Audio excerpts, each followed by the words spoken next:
Okay. Have no fear, have no fear, have no fear.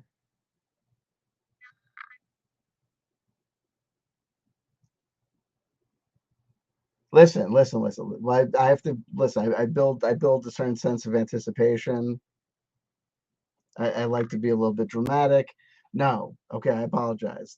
And I wanted to go and let people know, and I wanted to give people a certain amount of time to get over here. You know,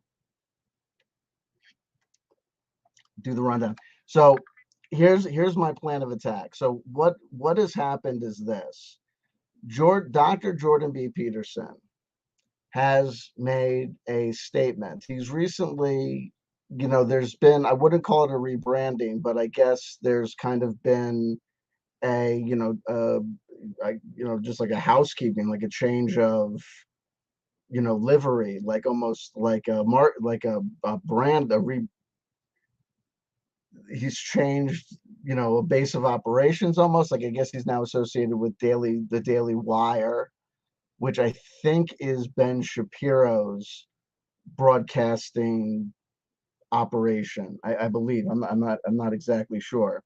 I'm really an amateur, but at this stuff, and I don't want to put on any pretenses um, otherwise. Though I am going to be analyzing, what has been put forward by Dr. Peterson, as an official and a quite official, public statement, and quite an orchestrated public statement. A piece of theater, absolutely a piece of theater.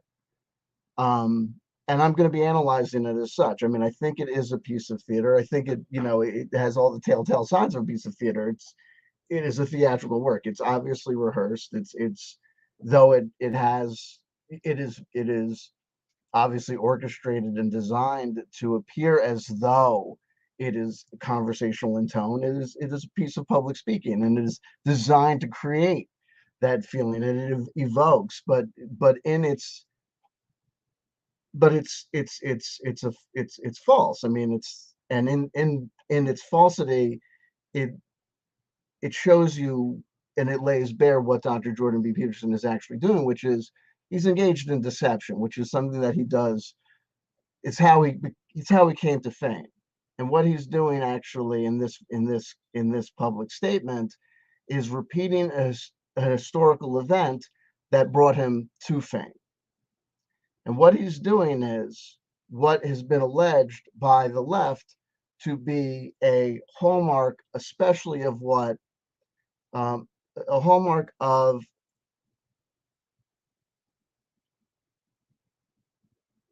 There you go. Well, welcome, Bodhi Connolly, to here. I will unblock you on the main channel. I will unblock you on the main channel. I regret that decision to block you. It was a heated thing, and I apologize. Though I will try to be not distracted by the live chat. I should have said that earlier. I'm going to try and stay focused on just the analysis at hand. But hello.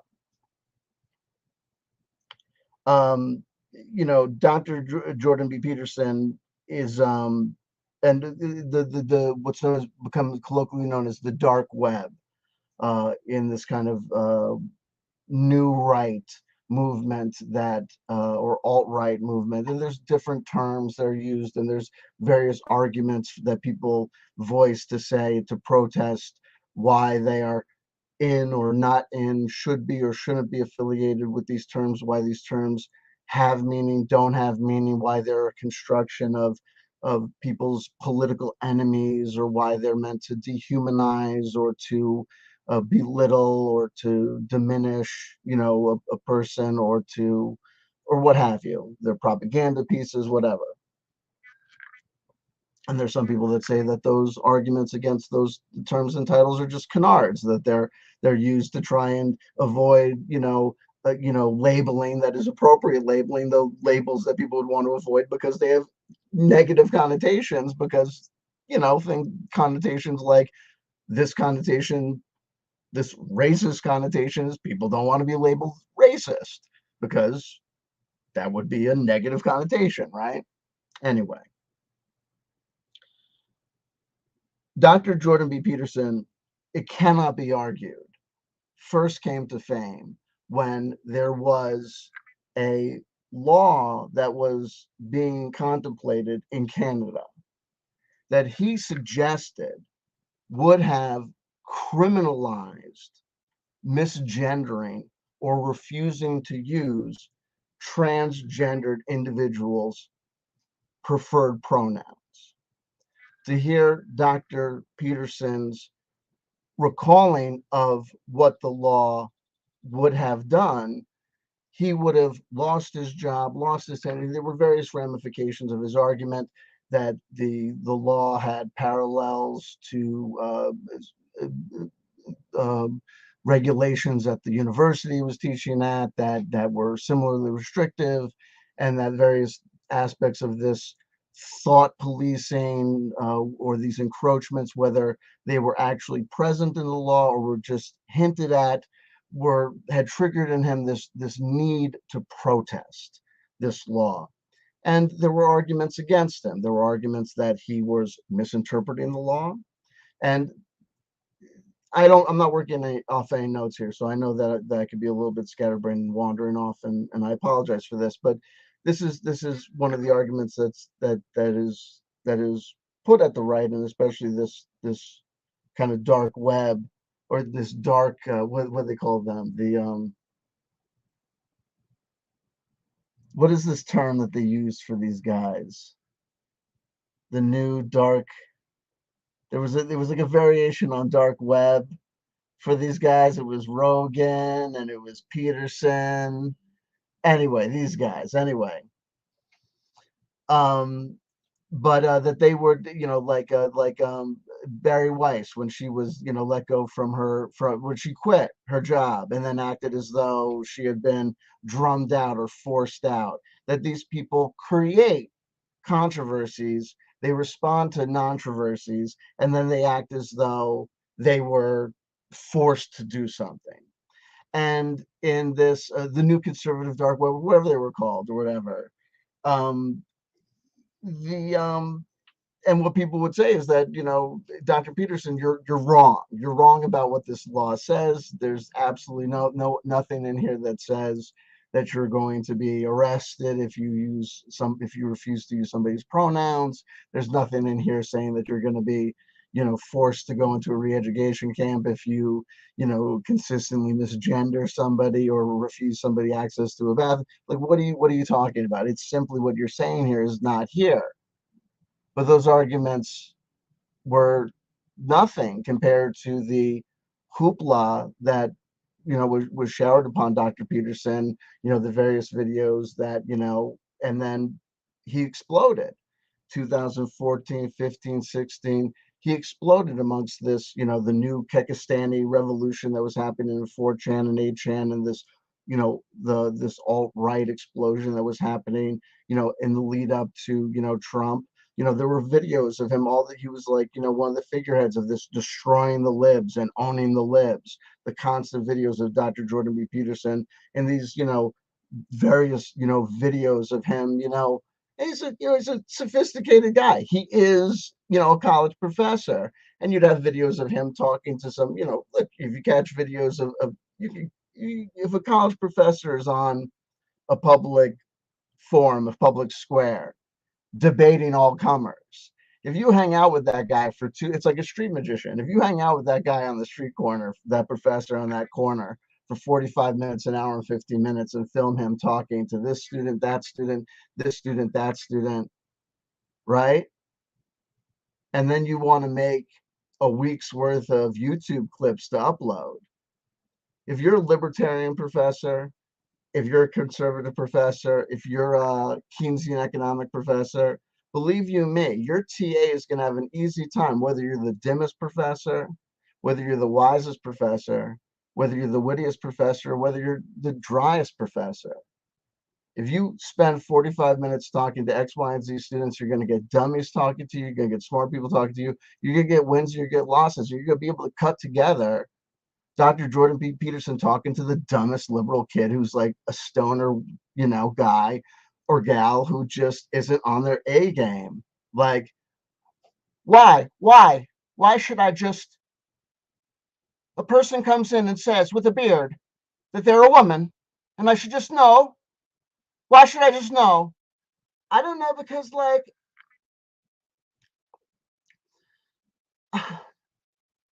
because why? You don't think, do you? You think you're gonna get those clips. It's fine, but they're, believe you me, and it's gonna be bump, you know, and then the digital sunglasses come down, and the roach comes down in his mouth, and it's owning the libs, you know, and it's you know, great. You know what I mean? You know, fire up the next Mr. Medicare clip. Great.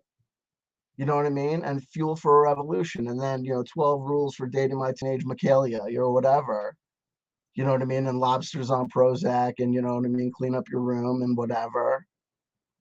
And we circle around, and you know, Stalin killed more people, and then saying nonsense about communism that doesn't make sense. And okay, you know what I mean? You know, and where are we going to end up? We're going to end up with the video that I'm going to analyze today. And what's he going to do? Number one, he's going to do the exact same thing he did five. And it's funny because I was saying so much. This is going to get, I don't need to worry about new people coming to find my videos, because nobody new ever comes to my videos, right? But I've been harping on 2015 and want to go back to 2015 and looking at the origin point of my videos and how many things kicked off and started off in 2015. Yo, where was Dr. Jordan B. Peterson in 2015? I'd be curious. I'm not going to do it in this video because we'll be 2,000 years.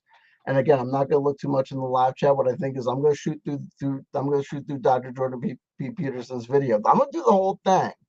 Fair use, fair use, fair use. I'm going to watch the whole thing because it's a whole thing. It's a public statement.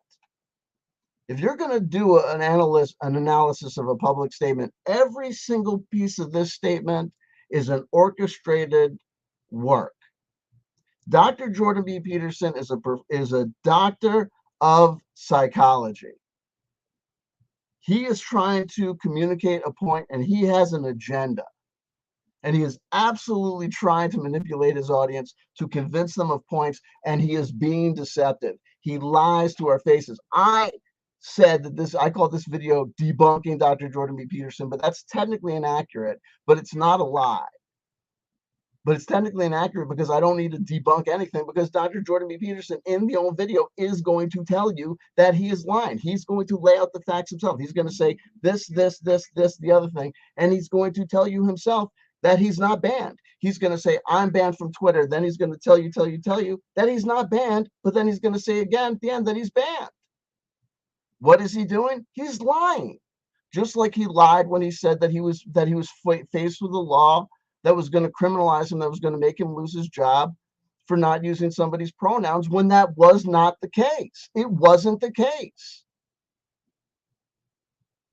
And then we're going to get to him at the end where he's going to attack the title of Pride Month based on the fact that pride, in his estimation, is not a good virtue. It's a sin. This again is going to come to him again. He is going to go back to what he said on his most recent thing with Joe Rogan. Compared to his first appearance on Joe Rogan to his last appearance on Joe Rogan. His first appearance on Joe Rogan, he seems he's an esoteric guy. He's an outsider thinker. He's a Jungian psychologist. So he's out there, right? But his last appearance, he seems God and the Bible, right? And I'm going to tell you this. I called it with the guys that we were looking at when we were just looking at straight conspiracy theorists with David Wilcock and the guy who sued me. I said, these guys are going to go further and further down this QAnon thing until they turn into born again Christians. And what did I say? Exactly what happened. It got more and more and more and more born again, especially with David W. Saying more and more God of the Bible, God of the Bible, God of the Bible, God of the Bible, but kept on trying to be, but he had a wife and kept on trying to do the New Age thing as much as he could, exactly like I said was going to happen. And when we get through this Dr. Jordan B. Peterson video, I'm going to tell you what my call on this is. 5 on it. Since 2015, everyone's been asking Dr. Jordan B. Peterson, are you a born again Christian? Are you a Christian? Are you a Christian? Are you a Christian? Are you a Christian? Are you a Christian? He's been dicing and dicing and dancing and dancing. I tell you what, the craziness that he comes out with during this video, the absolute craziness that he comes out with at the end of this video, I tell you what, my prediction, I got 5 on it. I lose bets all the time, right? Sometimes my horses place, sometimes my horses win, sometimes my horses come in dead last. Watch this horse win. Watch my kids eat well in 2023 off this bet. This ain't financial advice, but put money on this one. Before the year is out, Dr. Jordan B. Peterson's going to come out on the record. You watch. I lose bets. But watch this one. Corner pocket, right? Calling it. I'm calling it. Before the year's out, Dr. Jordan B. Peterson on the record.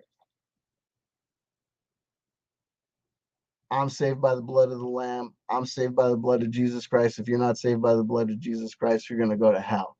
I'm telling you, he's going to come out as a born-again Christian. He's going to come out. If you're not a born-again Christian, you're going to burn in hell.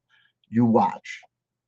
You watch. With a slight caveat to help his new business associate, a.k.a. his new boss, I think Ben Shapiro, if he's the guy behind, whatchamacallit, Daily Wire, which I think is the case. Anyway, let's get to the video. I'm watching the whole video. Fair use, fair use, fair use. Jordan B. Peterson is Dr. Jordan B. Peterson is newsworthy. This all started because Dr. Jordan B. Peterson apparently hate tweeted at Elliot Page for no fucking reason. He tweeted at him. This is not hard. People do not go back and forth, back and forth, back and forth, confusing the shit out of us. Oh shit, what the fuck do we call this person? Oh my god, who the fuck? Oh fucking A. Oh shit, what the fuck? Get the fuck over yourself. It's fucking bullshit. He's gonna make an ass out of himself right here. You go ahead and watch yourself and watch any respect you have for Jordan B. Peterson go down the toilet. That's my personal opinion. You don't have to follow me on this one. But it's orchestrated nonsense. I'm watching the whole thing. I'm going to say fair use. The whole thing is an orchestrated piece. The whole thing is a piece. The whole thing has to be analyzed as a piece. The whole thing is newsworthy and noteworthy. Given the context of the time, given the context of the statement, given the man's influence on a generation of young men who have been rocked back and forth by tumultuous cultural changes. Absolutely, this is newsworthy and noteworthy and worthy of discussion. It's going to cause him no economic harm at all. No one could possibly confuse this work for his or take this as a substitute for his work. It's analysis. It's a transformative work. It's analysis. It's editorial review. It adds to the public good. It adds to public discourse and public debate. I challenge anyone who would to do this, and I think anything that would be a challenge to it would be a challenge on copyright claims, and it's not a monetized video. So if you need to claim the copyright, I guess have at it. Have all 200 of the views. Knock your socks off. So I'm gonna watch the video. It's nuts. Hopefully you get enough there's no audio issues. I'll check in with you and y'all tell me if there's a problem. I gotta share the screen. The link is in the description is in the link to the original video is in the description box below. It's a doozy. Share system audio. Chrome tab. I'm not using a mic headset or anything, and I'm using the webcam's bad mic, so I apologize. Tell me if there's any problems.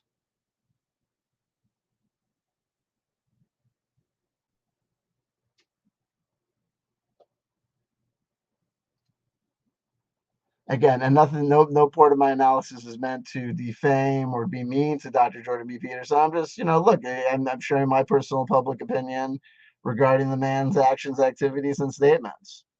So it is what it is. And again, I'm not going to be trying to look at too much at the live chat. Just tell me if there's any problem with the audio or anything like that. And then I think the discussions will, may continue on later on. Let's see what goes on. Here we go. Okay. Hello, everyone. A few days ago, I penned an irritated tweet in response to one of the latest happenings on the increasingly heated culture war front. Well, let's start right there. First of all, let me check this. Can you hear him okay? And number one, I'm not trying to pause there on any. Everybody looks terrible when they blink, but can you hear his audio okay? There's a weird echo.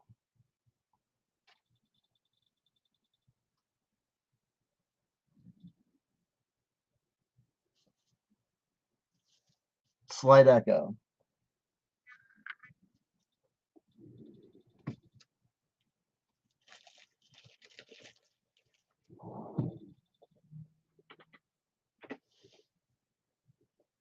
There's a solution. There's got to be a solution. Well, there's a solution. It's called headphones. That's all. Give me 2 seconds. And give me 3 steps towards the door. Hold on.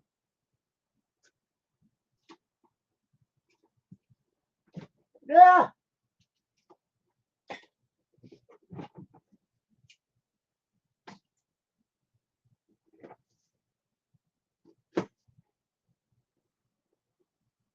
You're all bastards intent on holding me back. And those of you who aren't bastards intent on holding me back are sons of bitches intent on throwing me forward. Despite my desire to remain motionless and stationary in space. Give me a second. David Bucky, the echo is tolerable. No.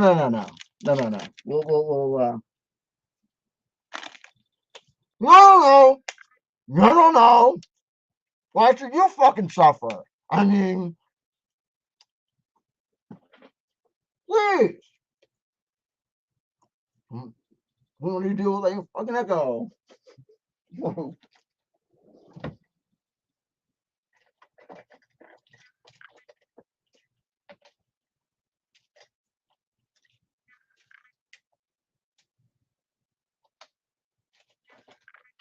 It'll be fine.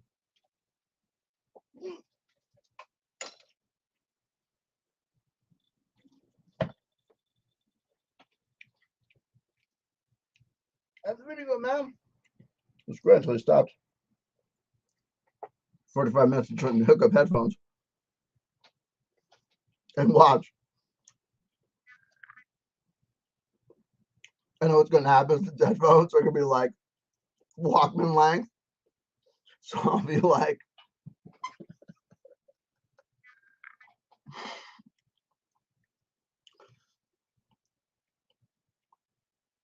you're tiny now, it's hilarious. Oh no, because I'm down here.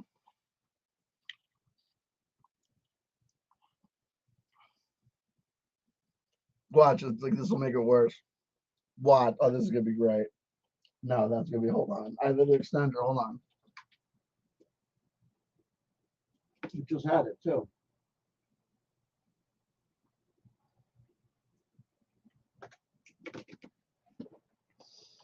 Cock Doppler. Maybe if I just do one.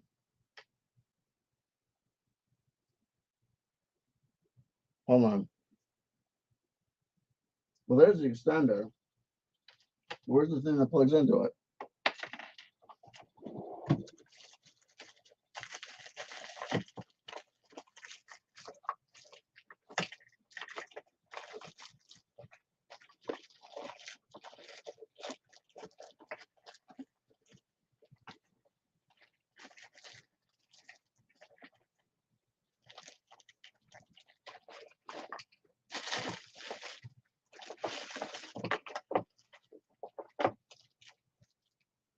How about this? What if I turn the volume down?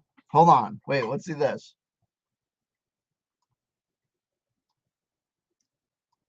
In response to the decision of an actor named Elliot Page. Now, right there. Okay, so let me tell you this. Number one, did you hear the echo there?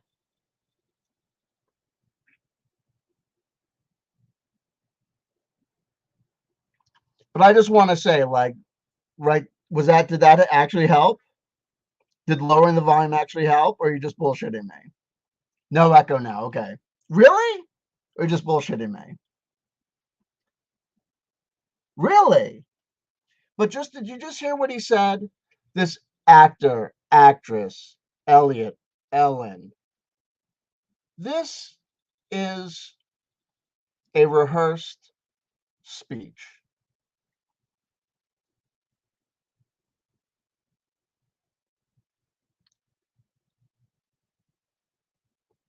This is theater.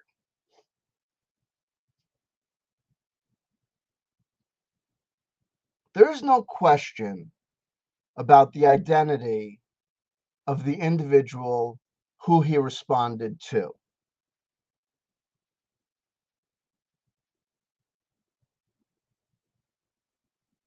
In the eyes of modern society.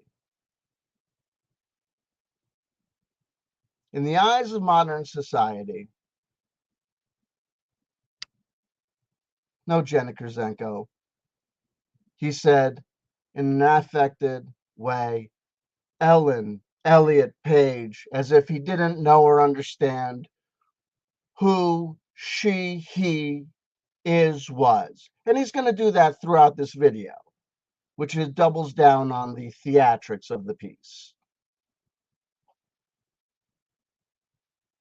We live in a society where it has been established that people can change their gender.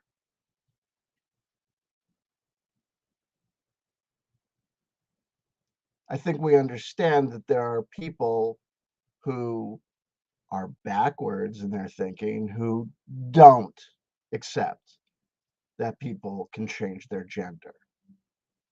These people demonstrate this inability to accept that people now can do this by engaging in behavior like dead naming, refusing to accept that someone has changed their identity by a family member, refusing to call a new family member by their new name,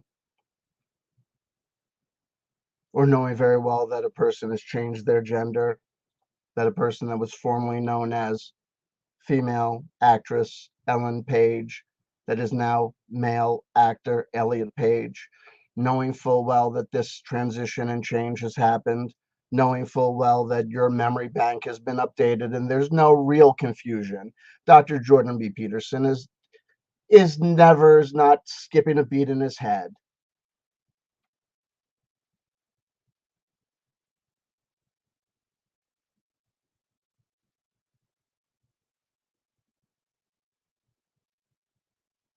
It's not an ongoing culture war. It's a settled issue for most of us. What we're going to learn in this video is that it's not a settled issue for Dr. Jordan B. Peterson. There have been questions, and we've raised the issue, and the issue has been debated on this channel about whether or not Dr. Jordan B. Peterson was, in fact, a transphobe, a transphobic individual. In my opinion, he is. And my opinion was that he was. And now I think we can settle it because his position on trans people, I think, has hardened. And it's going to get interesting. I use that phrase because he does what I think is an interesting Freudian slip, but could also be a very bizarre, weird statement. I'm going to play the video. It's a really weird video, and he makes really weird statements. FYI, in case you're curious. And he lies, which is going to be weird considering that he's going to give us a lot of morality lessons regarding sinning. Employing this awkward and impossible naming style It's not an impossible naming style. This is ridiculous. Oh my God, what are we going to do? What is this? What is this impossible naming style? To go from calling a person him to calling a person her? Or if we're going to calling a person her to him? It's not that bad. It's not impossible. It's no more impossible than it was to call them the pronouns the other way before. I don't know if it's demonstrably harder to pronounce one set of pronouns than the other. And so therefore it is in no way, shape, or form impossible, to the best of my understanding of the term impossible. He's doing it. People do it every day. It is possible to avoid misgendering, especially when you deal with people on an ongoing basis and they can educate you. Hi, I'm sorry, I understand. People, look, some people don't pass as the gender that they identify. Guess what? Those people have a tendency to know and understand that they don't pass. The people that they work with that love them, the people that they live with that love them, have a tendency to know and understand that they don't pass, and have a tendency to educate the people around them. They're her. She's a she. They're a they. It's Bruce.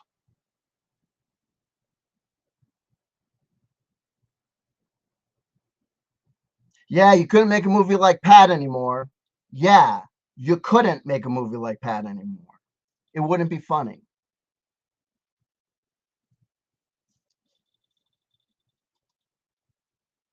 Because it is now apparently mandatory, and probably doing it wrong nonetheless. You're doing it wrong on purpose. You are doing it wrong on purpose, and you know it, sir. You are going out of your way to do it on purpose. And this is exactly the allegation. Is that the right, the conservative, the uptight, the moneyed white power structure is coming to the table of oppression and saying, I too am oppressed. How are you oppressed? I'm oppressed in these ways. And when we look at the table of oppressions that you come to the table with, we see that they are lies. It's not just that they are circumspect, not really problems, so-called white people problems. They are actually fabrications. They are constructed out of whole cloth. You weren't fired. You quit, Barry Weiss. You weren't drummed out of that university job for refusing to, because you were punished for not using somebody's pronouns. You created this no pronoun, this not using somebody's pronouns issue. And what would have killed you to call somebody by their pronouns? What are you scared of?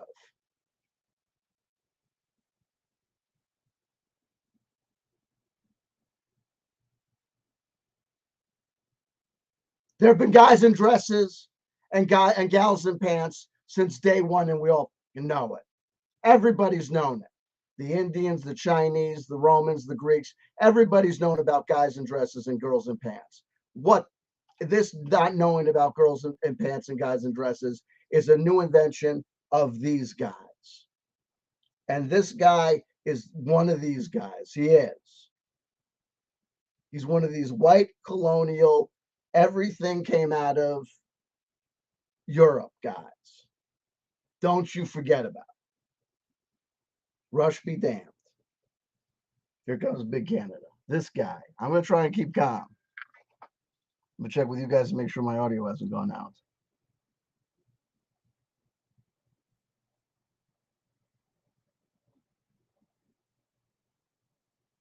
Don't be pedantic.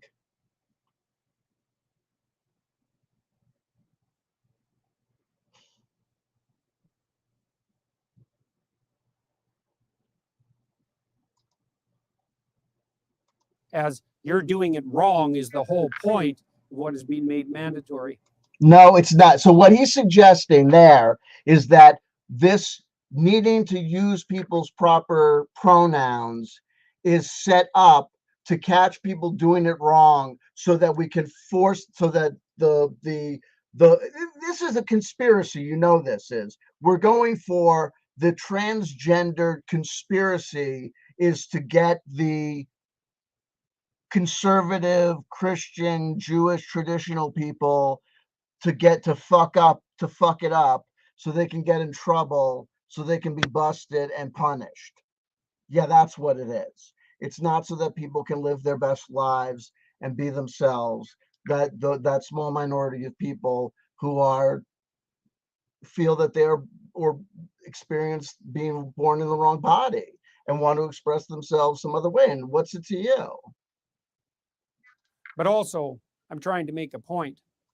That's because that's what you do. Because you're a narcissistic, grandstanding, look at me dance on the magic monkey circus show. I believe that's my opinion.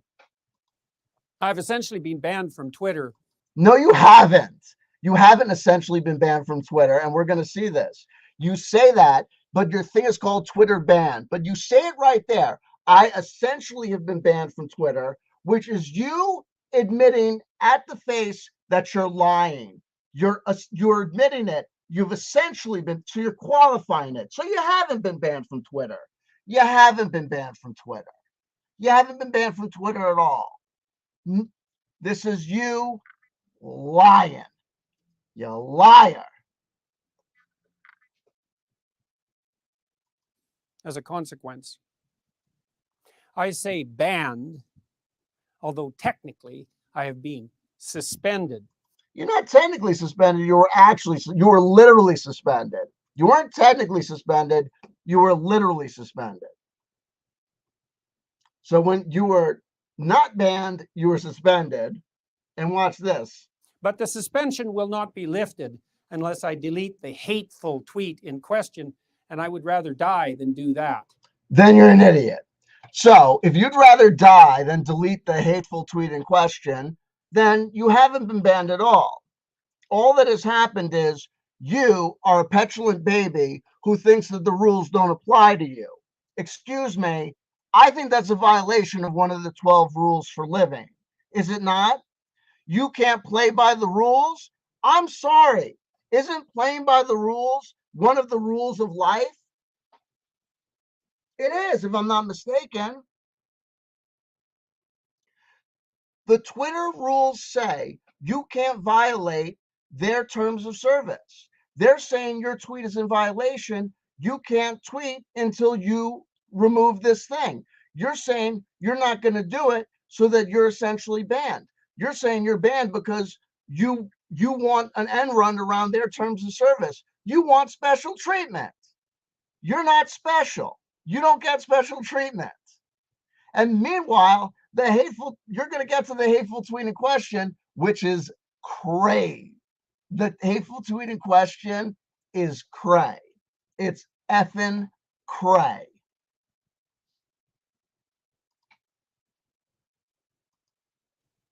And hopefully, and that's so typical. This guy, I'd rather die than delete that tweet. What a bizarre, hyperbolic statement.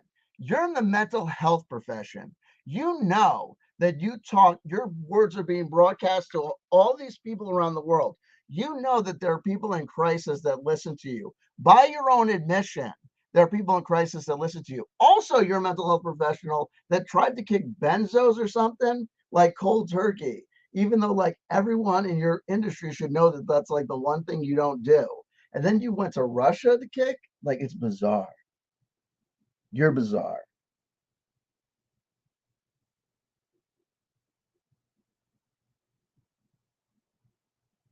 In my opinion. I love you though. You're a human being.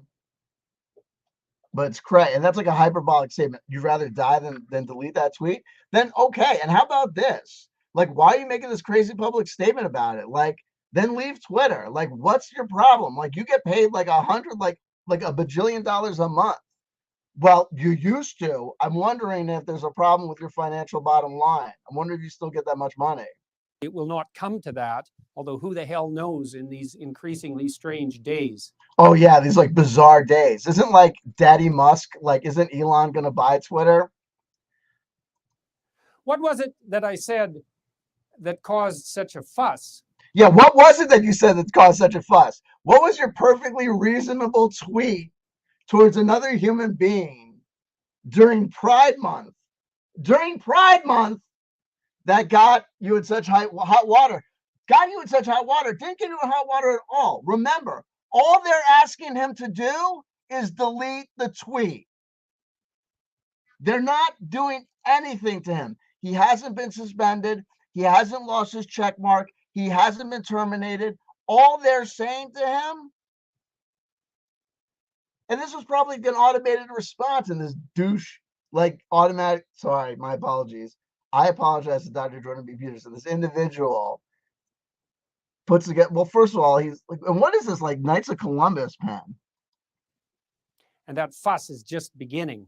Oh, I'm sure it's gonna be a huge fuss. Meanwhile, it's got like 1,571,140 views. Jeez Louise, in one day.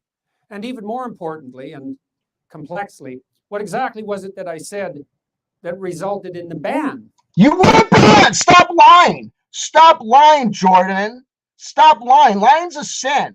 Do you want to burn in hell? Face your dragon, Jordan. Stop lying. You lie. I haven't seen this many lies come out of Canada since Amberlynn Reed's last video.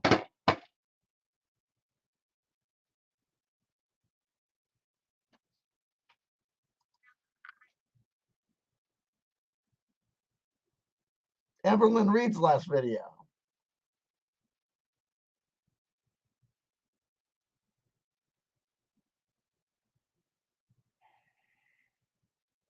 That's okay. I got a foodie beauty joke coming up that's going to slay. Okay, here we go. Here's the tweet in question. Here we go. Violating our, I'm delete tweet, tweet 1 of 1. Violating our rules against hateful conduct. You may not promote violence against, threaten, or harass other people on the basis of race, ethnicity, national origin, sexual orientation, gender, gender identity, religious affiliation, age, disability, or serious disease. All things like that are protected under the U.S. Constitution, FYI, in case you're curious. Here we go. Now look at this Dr. Jordan B. Peterson tweet. Remember when pride was a sin, ? And Ellen Page just had her breasts removed by a criminal physician? What the fuck?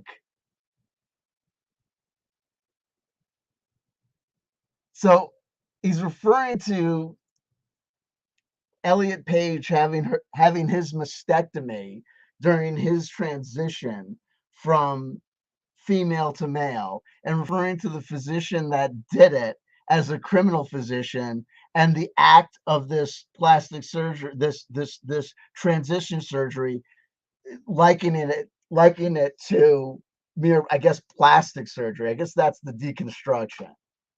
And if you're not suggesting that that's the deconstruction, I'm not going to play that game with you. Remember when pride was a sin? That's a bizarre statement. That's like Hinckley.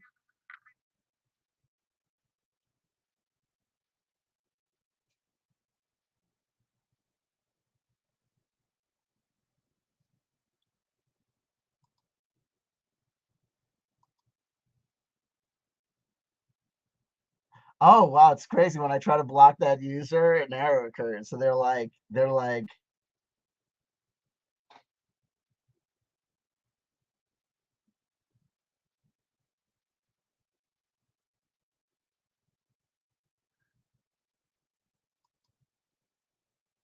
nuts. Remember when pride was a sin? And Ellen Page just had her breasts removed by a criminal physician. And then a link to a story that detailed out the happenings.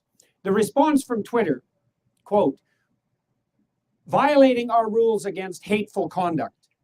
You may not promote violence against, threaten, or harass other people on the basis of race, ethnicity, national origin, sexual orientation, gender, gender identity, religious affiliation, age, disability, or serious disease. Yes, and that's exactly what you did. You singled out an individual and you said that their physician was a criminal and their action of having their gender reassignment, one aspect of their gender reassignment, was an aspect of the sin of pride. And you tweeted at them in order to do so. With, you know what I mean? You absolutely, look, in Twitter's opinion, you violated the terms of service. Guess what? Twitter is not the Canadian government. Twitter is not the US government. Twitter is a private company. Again, these right-wing thinkers, like Alex Jones, like Jordan B. Peterson, like the erstwhile Blaze Flamer. I could call him that, right? He's the Monroe of Glenn Beck's organization. Right? He's the token. What's his name? He's because he's with Jordan B. Peterson. He was the opening act for a while. He's God. What's his name? I'm blanking on his name. I'm blanking on everybody's name. I'm terrible with names lately. I can get a stereotype down perfectly though. I named him, you know, whatever. Oren Kugler, do you think that Twitter is a public company owned by shareholders? What do you think that means? Oren Kugler, whatever, I'm not gonna deal with you. It's okay.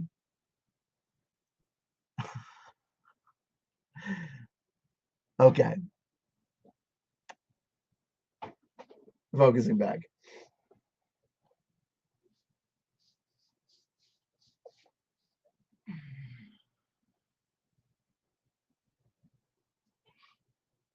It's a private company. These right-wing thinkers do not understand that their desire to see their freedom of speech maintained against the terms of service,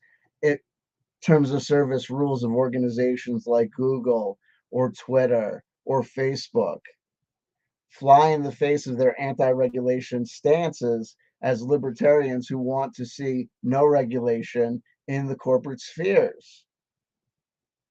Dr. Jordan B. Peterson is protesting, on the one hand, the enforcement of speech standards in this so-called required gender respecting or gender pronoun respecting language, all the while forgetting, number one, that he's in a private space. Twitter does not have the obligations to maintain the freedom of speech that he might be entitled to being allowed on the public forum by, like, the US government. And number two, the fact that he is dictating that required speech rules.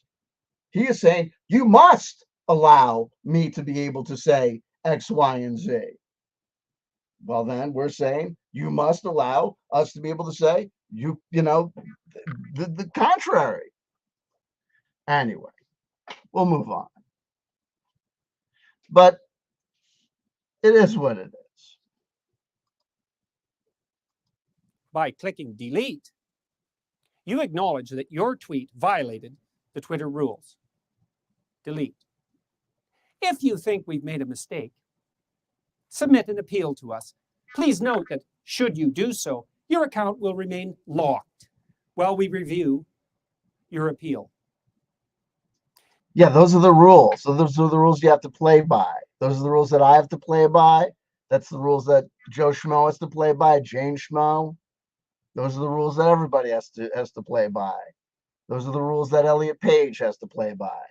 Got a problem? Read your book. Snowflake. Let's take this apart. Let's. First,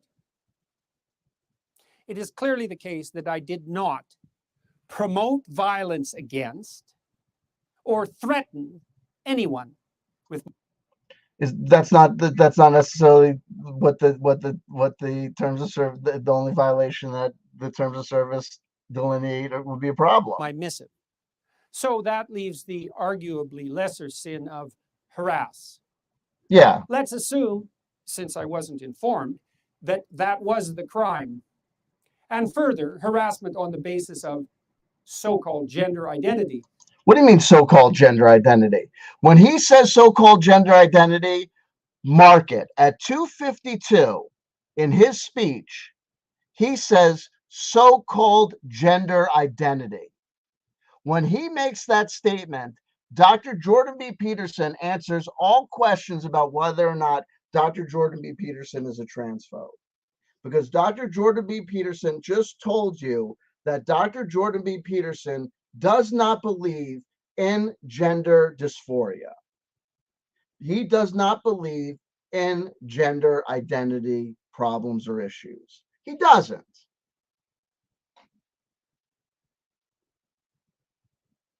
If he did, he wouldn't call them so-called. You call things so-called when you do not believe in their reality.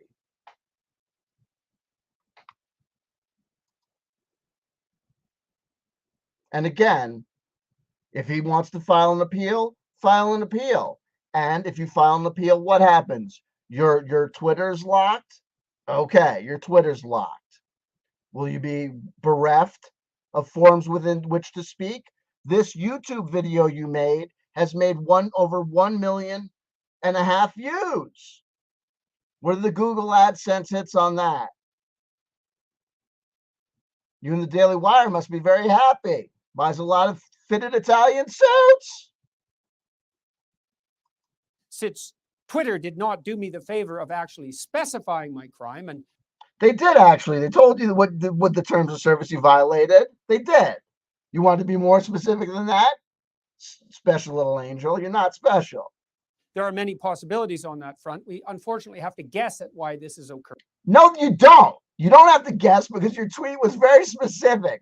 You did. They busted you for what you did. And that's actually a big problem in and of itself, and also indicative of the utter carelessness of the Twitter organization with regard to the propriety of its own censorial actions. Big words. I should at least know exactly what I did wrong. You know exactly what you did wrong. There's no question about what you did wrong. You know exactly what you did wrong, and you did it intentionally. You did not make an innocent tweet about Satchel Paige's baseball career, having no idea that merely talking about an African-American baseball player would have possible implications because you're Dr. Jordan B. Peterson, that people would take it the wrong way.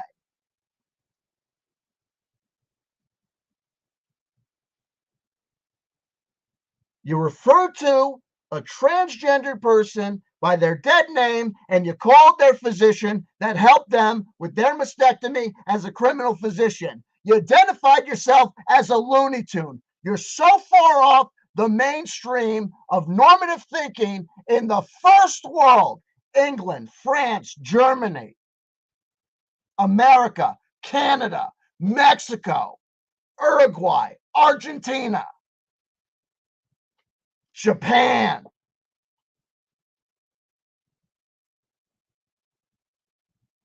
You have to go to the Middle East to find places that comport with your conception of where transgender people should be in society. You're sick. You're a sick person. You're not mentally well. That's okay. That's my opinion. You're done. Oh, by the way, you're done.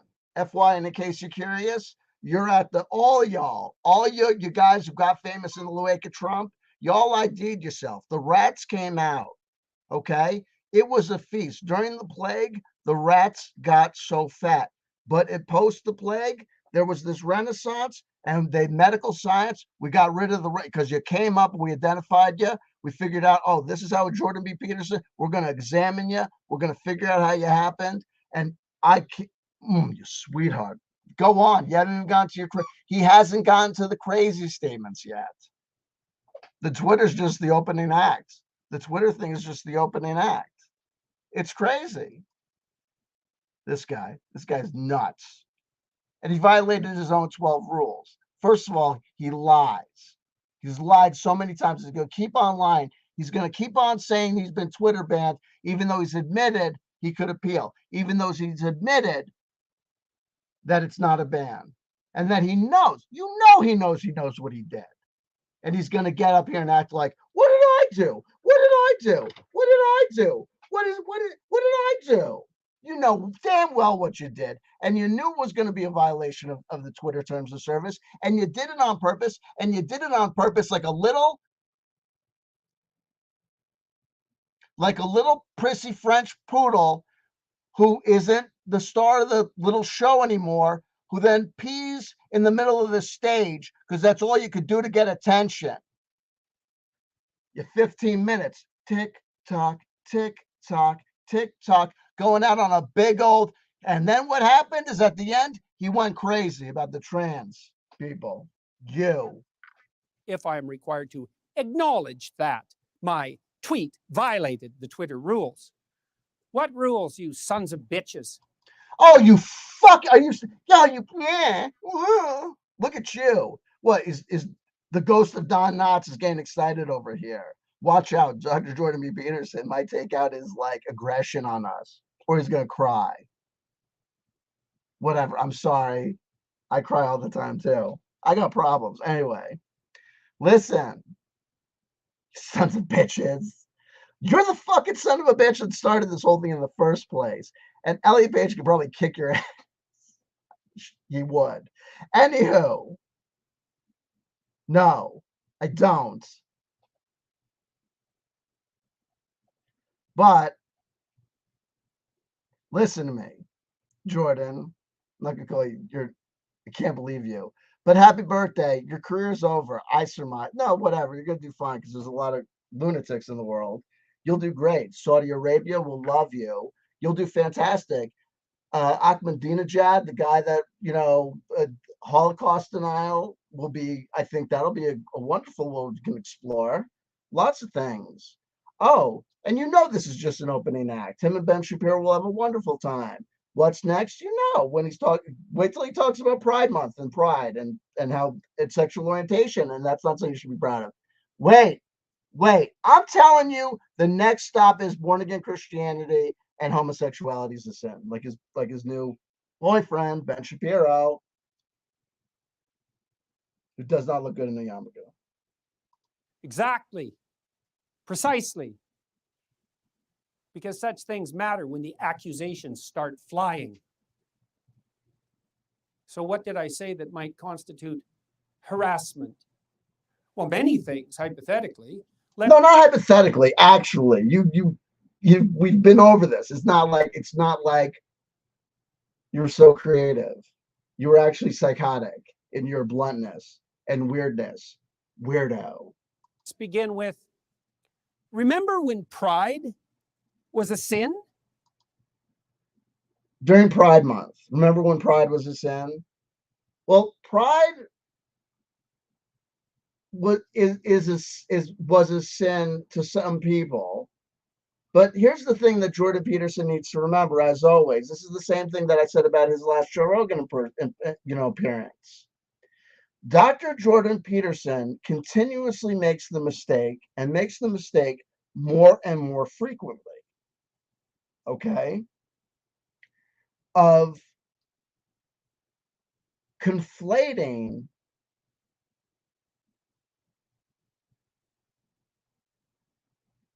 circumstances of history, chance circumstances of history and the historical record with fact. Like Christians were in control of the Western society during the growth of a certain aspect of the culture. Therefore, blah blah blah, pride was labeled a sin, yada yada yada, and influenced culture in such and such a way. That doesn't mean that pride was a sin, right? Just because the Bible says X, Y, and Z, the Bible says that the world was built, the world was made by God in 6 days, and God rests on the seventh. Newsflash, Dr. Peterson. Just because the Bible says that doesn't mean that it's so. And even if Dr. Jordan B. Peterson says, I'm not a literalist, I believe in this stuff as allegory, just because Jesus says, like, makes this allegory like, the love of God is like this, that, and the other thing, and the love of you towards your brother should be like this. Like, just because Jesus says that doesn't mean that's so. Do you know what I mean? Like, I don't know what to tell you. Like, so like, remember when pride was a sin? Like, how about this? Remember when, white people used to hold black people as slaves? Remember when men used to be able to just like beat the shit out of their wives and like just like fuck them up all sorts of different ways? Remember, like, if a guy was gay, like people in the town would find out about it and just be able to like kick his ass and just do whatever to him and like kill him or like whatever. Remember, like, when there was like lynching and shit? Like, there's all sorts of shit I can remember that, like, I know that there's a whole bunch of people who go like the good old days and like, let's return America to those good old days. And there's a whole bunch of us who are like, those good old days, like, we understand that you want to return the world to those good old days, but you need to understand that when you start saying you want to return America to those good old days, we start hearing Nazi music, right? Like, when I hear people being like, USA, and we got to turn back the clock, and it used to be this country, used to be. And when I hear people talking like that, and I see like the stars and the stripes, and I see like the flag in their eyes, and I see like the ladies, the blonde, bleach blonde hair going like, and like Donald Trump stickers and shit, like, I hear like Nazi music, and I think to myself, like, fuck.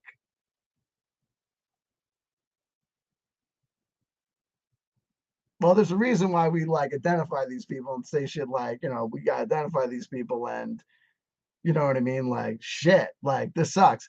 But wow, you know what I mean? It's crazy, but they go crazy and they go crazier. And this guy has popped. Let's go on. Although that is merely a factual statement, because under the old rules applicable even today, it's not a factual. Did he just say? You heard him say pride is a sin, and that's a factual statement. That's not a factual statement. That's a philosophical statement. That's not a factual statement. The fact that you can't tell the difference between a soft, art term, a philosophical term, and a factual term means that you are doo-doo of value as a public educator and a public thinker and a public pundit and a public pedagogue and a public speaker. Well, we've already proved it because you have gone beyond the Thunderdome. You're like Pat Robertson territory. You are like Billy Graham plus. Okay, now with your transgendered and your anti-homosexual agenda, you've gone bizarre. They're all gonna laugh at you, Dr. Jordan B. Peterson. I can't wait. a decade ago, pride was a sin. And it was never a sin. Weirdos of a certain religious order labeled it a sin. That didn't make it. What's a sin? These are just words, Mr. Peterson. Doctor, Mr. These are just terms. These are just titles. Sin, whatever. And had been recognized as perhaps the cardinal sin for thousands. Not for thousands of years. Cardinal sin by the same people that put 10-gallon brass syringes up women's vaginas under the accusation that they were witches.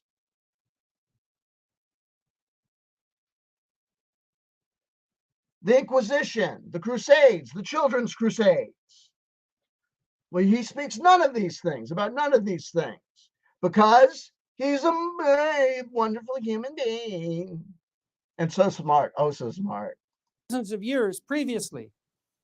It still might be regarded as unacceptable to the woke authoritarian moralists who now insist, for example, that we celebrate Pride Month, not our. We insist that you celebrate. Everybody knows that we're going around. Oh my God. You know what I mean? The constant indoctrination of Pride Month that I had to endure, it's incredible. I mean, I'll never forget the day that I was the first year that Pride Month was instilled as a requirement when I was, woken at the butt crack of dawn, no pun intended. 2, 3 years ago, during the Clinton indoctrination years, when I was, made to put on a dress and have sex with, men, and accept it as part of my new, lifestyle choice and celebrate it. And get the, required rainbow flag tattoo on both cheeks, and, and salute, and love my gay neighbors, and hug them, and kiss them, and praise them, and celebrate their pride and their orientation, qua orientation.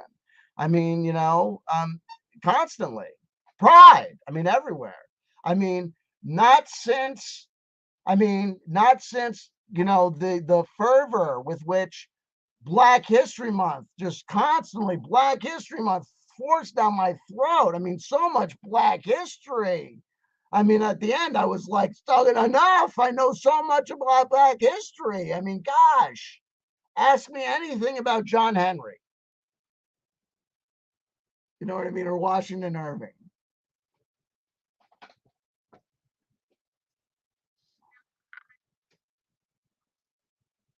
David Bucky, pride is not just a random thing. It comes from remembrance of a hate crime. This guy, this guy had bothered to do the education of,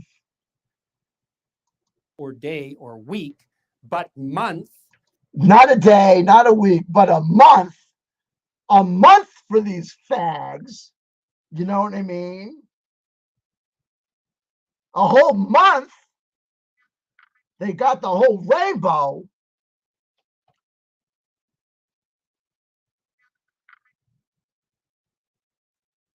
We gave them pink. You'd think that would be enough. No, they want blue, they want red, they want orange, they want the whole rainbow. So what do you want? The rainbow, the whole Skittles bag. The whole bag. Jeez. And to have literally called it Pride Month.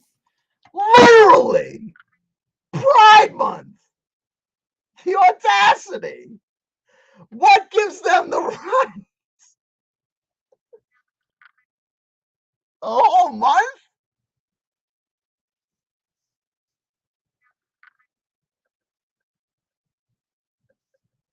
What got up their ass? Instead of LGBT plus month or whatever else. Yeah, because you would love that so much more. You would, yeah, is it a title issue? Is it a title issue? Sweet. Did they pass over your, I'm sorry, Mary, I apologize. I didn't realize that they had just passed over your suggestion. Alphabet acronym, which is currently insisted upon as the only acceptable enlightened terminology. Yeah, that's because we're always going around. I don't regard pride as a virtue. It has been classically regarded as a sin. I don't see. It hasn't been classically regarded as a sin. It's been regarded as a sin by a certain group that have been historically in power in a certain aspect, and whatever. Pride can be defined different ways by different people.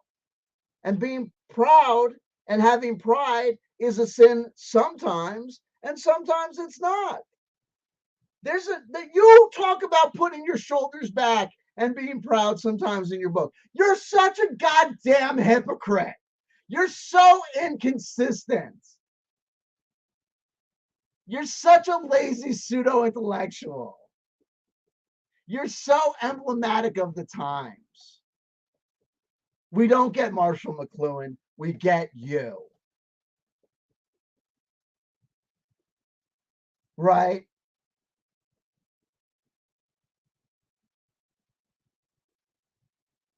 Ugh.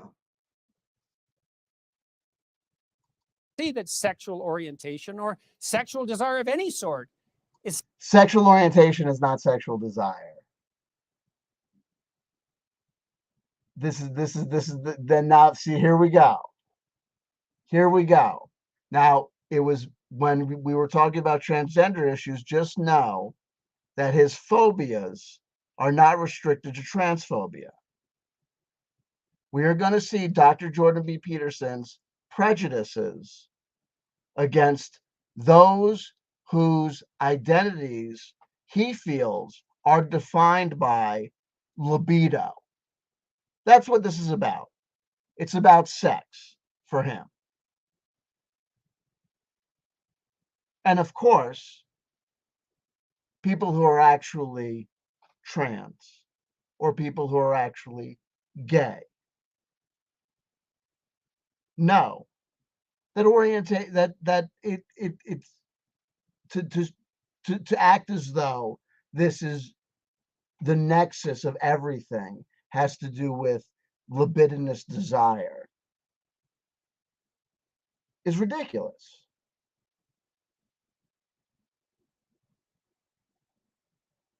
It's dehumanizing. It's to say that the core of all that one is reducible to, well, first of all, this has to do with, if you see how ridiculous Dr. Jordan B. Peterson is. He is going to a mindset that most people, especially most people in his field of mental health, have gone away from. He is regressing to an ancient Judeo-Christian mindset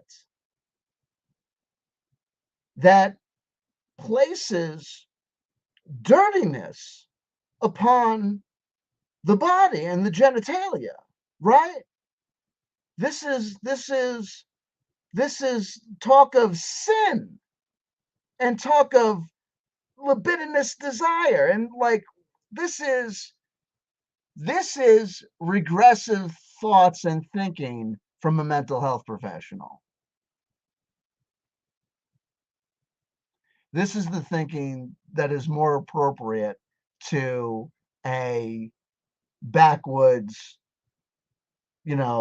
Catholic, priest who hasn't seen the inside of a seminary or hasn't been been to a re-education, a course in, 25 years. This is not sophisticated thinking. This is regressive thinking.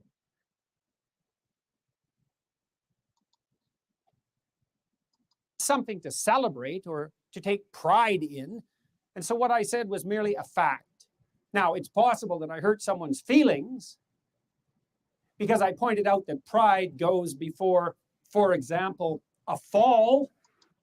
And then this is the next part of his argument is what he's going to set up is people who have gender reassignment surgery are making a tragic mistake, and that Elliot Page, by engaging in the prideful sin of plastic surgery, pride goes before the fall. They are going to suffer this consequence of their sinful actions. But I don't care about that, would do it again, and also consider it my duty to warn those who are about to fall into a pit. Listen to that language and know and understand why I talked about him coming out, my prediction that he's going to come out as a born-again Christian full of hellfire and brimstone. Fall into a pit. That the path they are on leads suddenly downhill. That their path that they're on leads suddenly downhill. But that was probably not the reason that I was banned from Twitter, although you weren't banned from Twitter. You have not been banned from Twitter. And to say that you were banned from Twitter repeatedly when you know that that is not the case is to perpetuate a lie. And to get up here and to constantly say and to assail some other group, the homosexual LGBTQ plus community, for celebrating pride while saying that's a sin, while lying, another cardinal sin, is to be a hypocrite, which is another sin. As I said, I am in the position of having to guess. You're not in a position of having to guess. They told you exactly what's wrong. You're to say that you're somehow in the dark or ignorant of what's going on, I think is pretense. I think this is all orchestrated in order to get you fame, in my opinion. Next phrase to interrogate. And Ellen Page. Dead naming. You know very well that he has changed his name to Elliot Page. I'm not saying that mistakes can't be made. I'm not saying that there can't be awkward moments where we misgender, where we flub, where we dealing with an individual who may not present in a way that makes it easy for us to put them in an easy category or box. It can get very awkward. We can end up consistently misgendering people to our embarrassment, to their frustration. But we're going to have to deal with it because, like I said, in the first world, it is a settled issue. People can change their gender.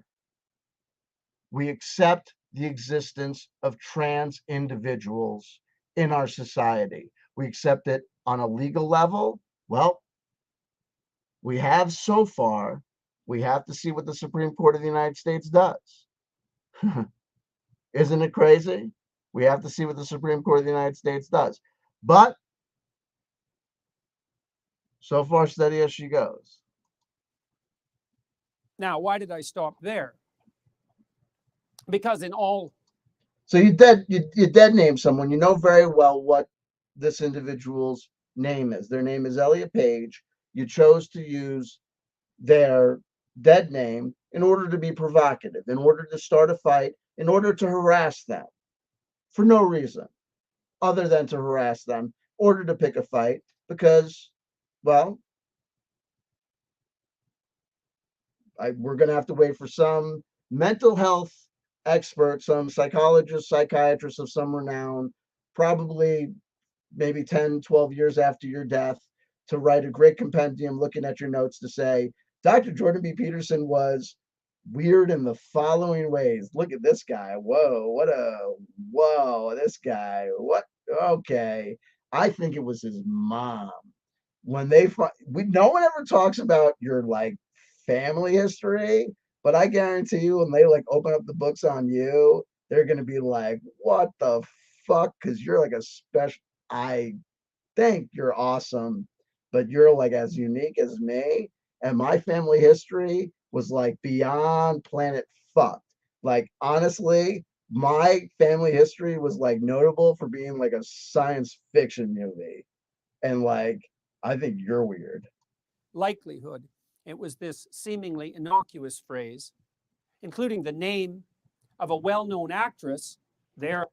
What is an innocuous phrase, including the name of a well-known actress, except the well-known actor in question has now changed their gender and identity and name that you know this. I'm in trouble again. And this is more street theater. Oh, there I go in trouble again.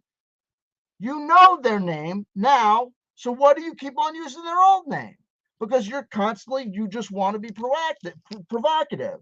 You're just behaving this way in order to entertain your bigoted, transphobic, homophobic, right-wing, conservative, baseline evangelical, more evangelical by the day, radicalized continually to be more radicalized by the day, dwindling audience. Congrats. Resulted in my ban. You're not banned. Stop lying. Here's a drinking game for those people who still drink. Here's a smoking game for those people who still partake. You want to get real wasted real quick? Watch this video, and every time this human being lies about being friggin' banned from Twitter, take a shot or a smoke. You're going to be flying high. Have friggin' 911 at the ready, though. You can get alcohol poisoning. This guy's a liar. I committed the fatal crime of what has come to be known. Fatal crime? Oh my God. You self-aggrandizing liar. In the appalling sensorial terminology of the insane activists as dead. You're the insane activist. You're the one making a big deal out of nothing. You're the one who did this self-enforced L by coming out after somebody, attacking them, and then refusing the reasonable request by Twitter to simply delete the tweet. You're doing this all, and this is all a big temper tantrum because you can't face the fact that You did something wrong. You did something wrong, dude. And you probably think this is a great look. Enjoy it. Enjoy this fabulous, fantastic look, because it's going to age as well as that orange juice heiress who came out against the Pride Parade. That was like the end of her whole like, I'm the orange juice gal, right? That was like, she was like, I'm Mrs. Orange Juice. I don't like gay people. And then Orange Juice was like, we love gay people. You, former Orange Juice lady, you're Orange Juice lady. Naming, which is the act of referring to someone who has transitioned, another hated piece of jargon and slogan. Hated by who? He just said that the term transition is hated. Jordan B. Peterson, mark it on your timestamp. 5:56. 5 minutes and 56 seconds in, Dr. Jordan B. Peterson just said the term transition is a hated piece of terminology. I don't feel that the term transition is a hated piece of terminology. In fact, I feel like the term transition is a awesome piece of terminology. I like the word transition. The term transition to me represents freedom.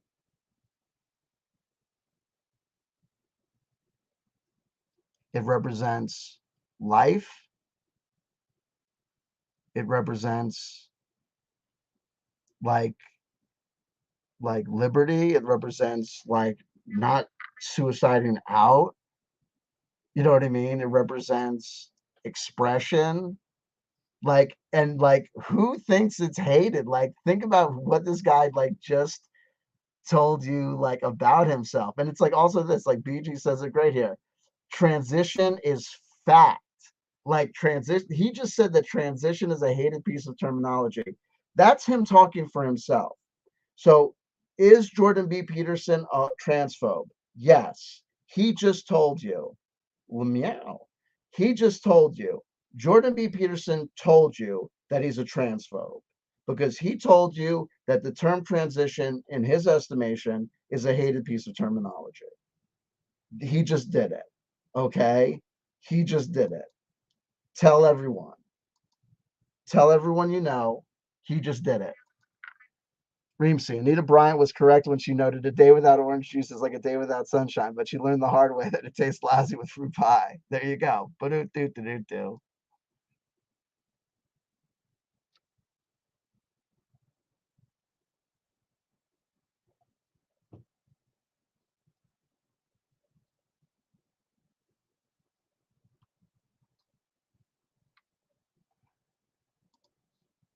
He told it. I mean, I can't believe it. He just said that shit. Can you believe that he just said that shit? I mean, take a moment. When I heard him say that shit, I was like, there was a minute when I first watched this video. I've watched this video twice. This is my second time watching this video. The first time I watched this, I was like, oh my God, he got banned from Twitter. Let me watch this. Let's see what he says. And I watched it. I was like, well, I'm covering this. And I was like, should I watch this again and take notes? And I was like, I don't think I need to. And then when I got to shit like this, I was like, holy crap. I was like, you gotta be kidding me. Not anymore. No, no, no, no, no. I'm not surprised. I've been saying that he was hey, Ami. I was saying that he was transphobic from like a while. But I'm saying now that he's like, now we don't have to be like, there were some people that were still like, I don't think so. Or I don't think you definitely say it, but now it's like we don't have to worry about it. Now it's By the name and by the inference, the gender, really the sex, that everyone knew them by previously. And in the case of Ellen/Elliot, that millions of what is that game? Why are you still playing this game? Well, we know why he's playing this game. He's now out as a transphobe. He does not believe that he needs to respect Elliot's transition. So he's going to keep on doing this blank slash Elliot, blank slash this, because he doesn't need to resolve it. But understand that when he acts as though it's this quagmire, it's this conundrum, it's not. It's not a quagmire conundrum. It's only a quagmire conundrum for those individuals that refuse to accept change. That's what the conservative mindset is about. That's what resistance to women in the workplace and changing gender roles is about. That's what the resistance to households where women make more money than men is about. That's what resistance to households where women have more autonomy or power in the relationship or more authority in certain instances than the man uh, is about. That's where resistance to homosexual couplings being accepted as marriages is about. It's about resistance to change. If we allow this change and transition, then everything is going to fall apart at the seams. It's a psychological perspective and point of view. And when it gets to the point where someone needs to reverse the clock radically, in the case of an Adolf Hitler, we have to radically go back. We have to radically change things, or a Ted Kaczynski. We have to go back to pre-industrial civilization. We have to blow up the machines. You have found yourself with a person whose psychological indicators towards a resistance to change has developed into a full-blown pathology, a neurosis that makes it almost unable for that, makes them unable to deal with contemporary society normally. This guy is talking, right, as if this is normal. But we have to remember, it's shocking to us that this guy, there's a world of these people that still think this is normal, right? Of people recognized and knew. So I should have either called him, her, they, Elliot instead of Ellen. Yes, you should have, because it's a simple thing to do. Or how about this? You know what you should have done? Nothing at all.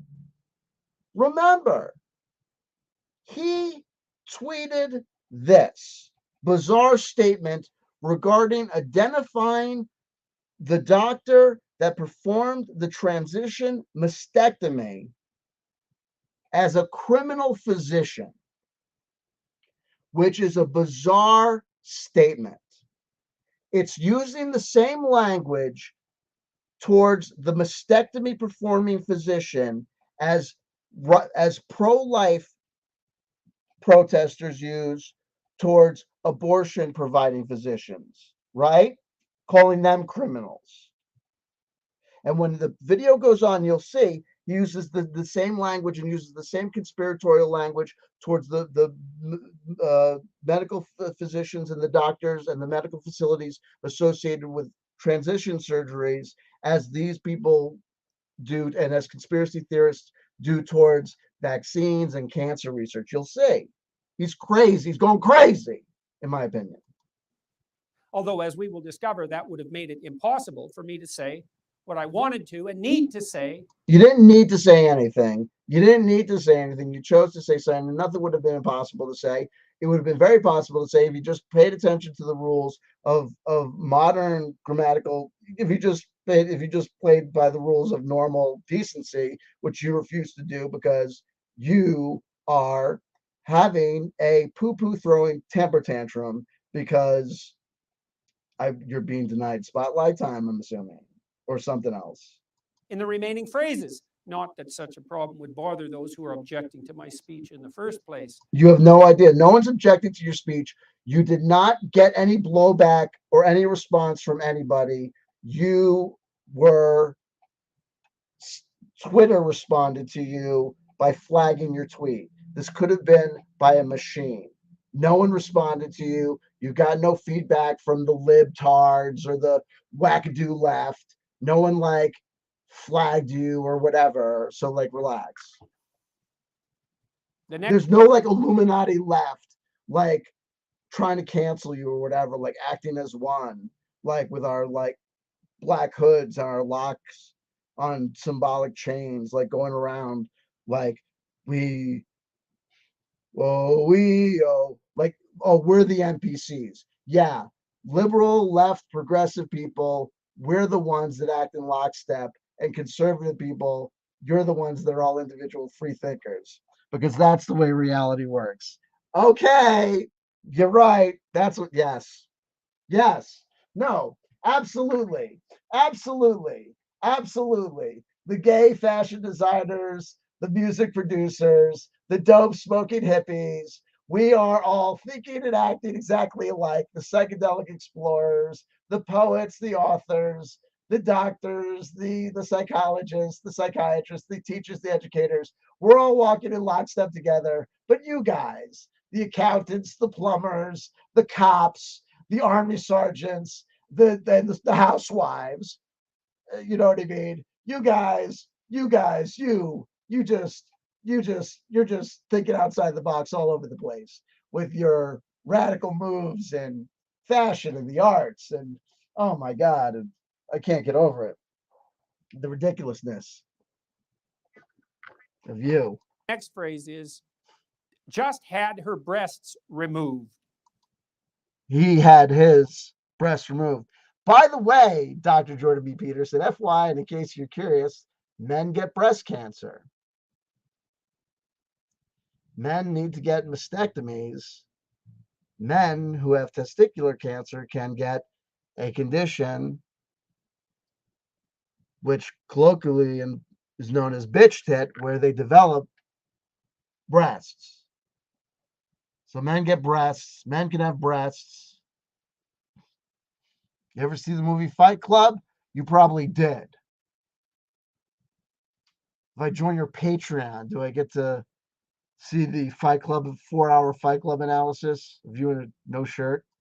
This bit suffers from a very similar problem. It's not a problem. He got his breast removed. How about this? Don't call the surgeon a criminal because he's not. Or she's not. They're not. Whoever they are. It's not criminal to remove someone's breasts who want their breasts removed. People get their breasts removed. They want to get the breasts removed. How about that? Adult wants to do that, they do that. How about that? You want to get nipple piercings, get nipple piercings. Want you get your thing inverted? How about this? You do so. I employed the forbidden pronoun her when It's not a forbidden pronoun. You use it all the time. Watch this. I'm going to use it. I told Spooky to get her slutty ass over here because I want my dick sucked.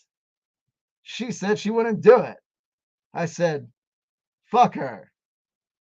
I'll get some other girl to do it. See? It's not forbidden.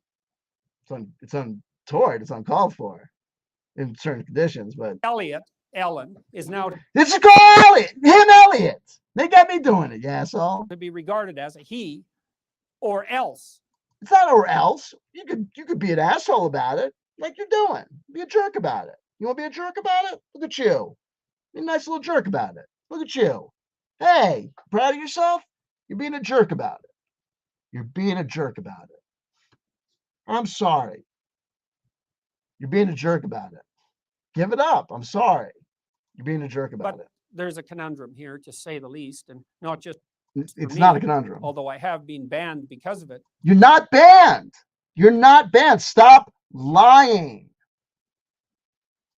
I haven't heard this many lies coming out of Canada since Foodie Beauty's channel got canceled.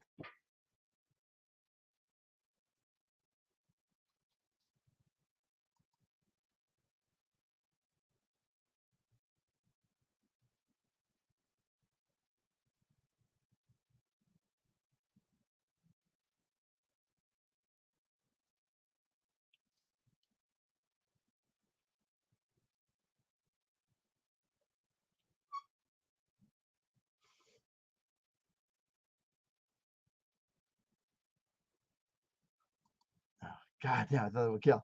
Okay, here was Elliot / Ellen a she or a he, or Ellen or Elliot, when she or he or they, that's Elliot or Elliot, by the way, had his or her or their breasts removed. Now that is so stupid. This is literally God created Adam and Eve, not Adam and Steve style thinking. This is literally God created Adam and Eve, not Adam and Steve style analysis. I can't possibly talk about this issue of breast removal from Ellen, Elliot, he, she, without running into this conundrum, because how could I possibly talk about Elliot Page getting his breasts removed? Well, you could easily talk about Elliot Page getting his breasts removed. Why? Well, because modern medical science, we said men get breast cancer and have to get partial mastectomies to get breast tissue removed. So men get mastectomies, breast removal. Men get mastectomies after getting what we talked about, that condition where they get, breasts, develop unwanted breast tissue. So men get their breasts. You just do this. And also because now we live in a modern society where there are men who were born women, female to male, transgendered individuals,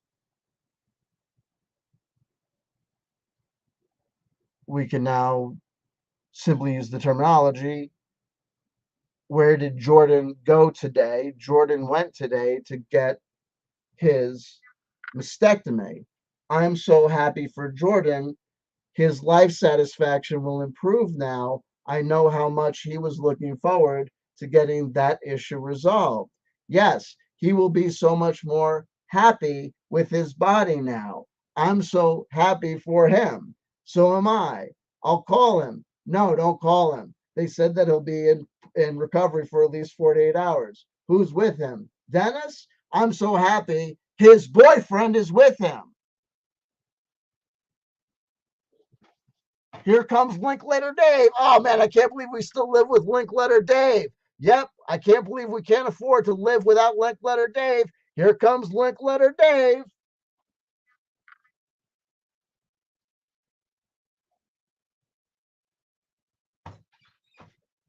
But I don't get it. If she was a girl, he's a guy. If she was a girl, but why she got a boyfriend? But why is it he? But if he likes a girl and she's got a vagina. Linkletter Dave, you suck. You're the biggest idiot since Dr. Jordan B. Peterson. I love his book, Dr. Jordan B. Peterson, Joe Rogan. Fuck you, Linkletter Dave, and fuck you, Dr. Jordan B. Peterson. Yeah. Oh, man. Idiots. Man, it's just like, fuck it. Like, what's the problem? Like, chicks with beards. You know what I mean? And like, yeah, you know what I mean? Like, I understand. He, like, you know what I mean? Her Adam's apple is right there, and she doesn't have breasts, but she's wearing all her makeup and she looks and smells real pretty. And her name is Gloria. You know what I mean? And it's very obvious that she's, you know what I mean? A woman. So, and her name is Gloria. So, do you think you should call her she? Do you think when someone says, "Where'd Gloria go?" Do you think you should say, "He went to the bathroom"? Or do you think she went to the bathroom is the appropriate thing to say? You say she went to the bathroom because she's a gal. And if you say she went to the bathroom and they say, oh, actually, Gloria's, it's the pronoun is he, and you feel like this is crazy. Listen, it's 2022. You don't think I've encountered situations, especially with younger people, where they've been like, my preferred pronouns are he, they, she, their, what, when, and then it's it. And I've been like, you gotta be kidding me. But I write it down and I say, if that's the thing, then that's that's what I'm gonna go call you, kiddo. That is what it is. Here we go, moron. Allegedly. If he or she was a he, then why was... Can you believe that this guy is, how old is this guy? And he can't figure out what I just got through. Did you did you just, I mean, did this guy, how old is this guy that he can't get his head around? And how stupid is his audience? So the question then becomes,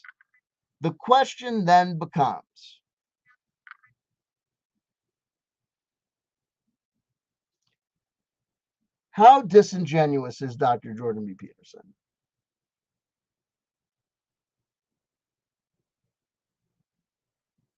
Does he truly not believe that he can't have a conversation about mastectomies without, in regards to a man?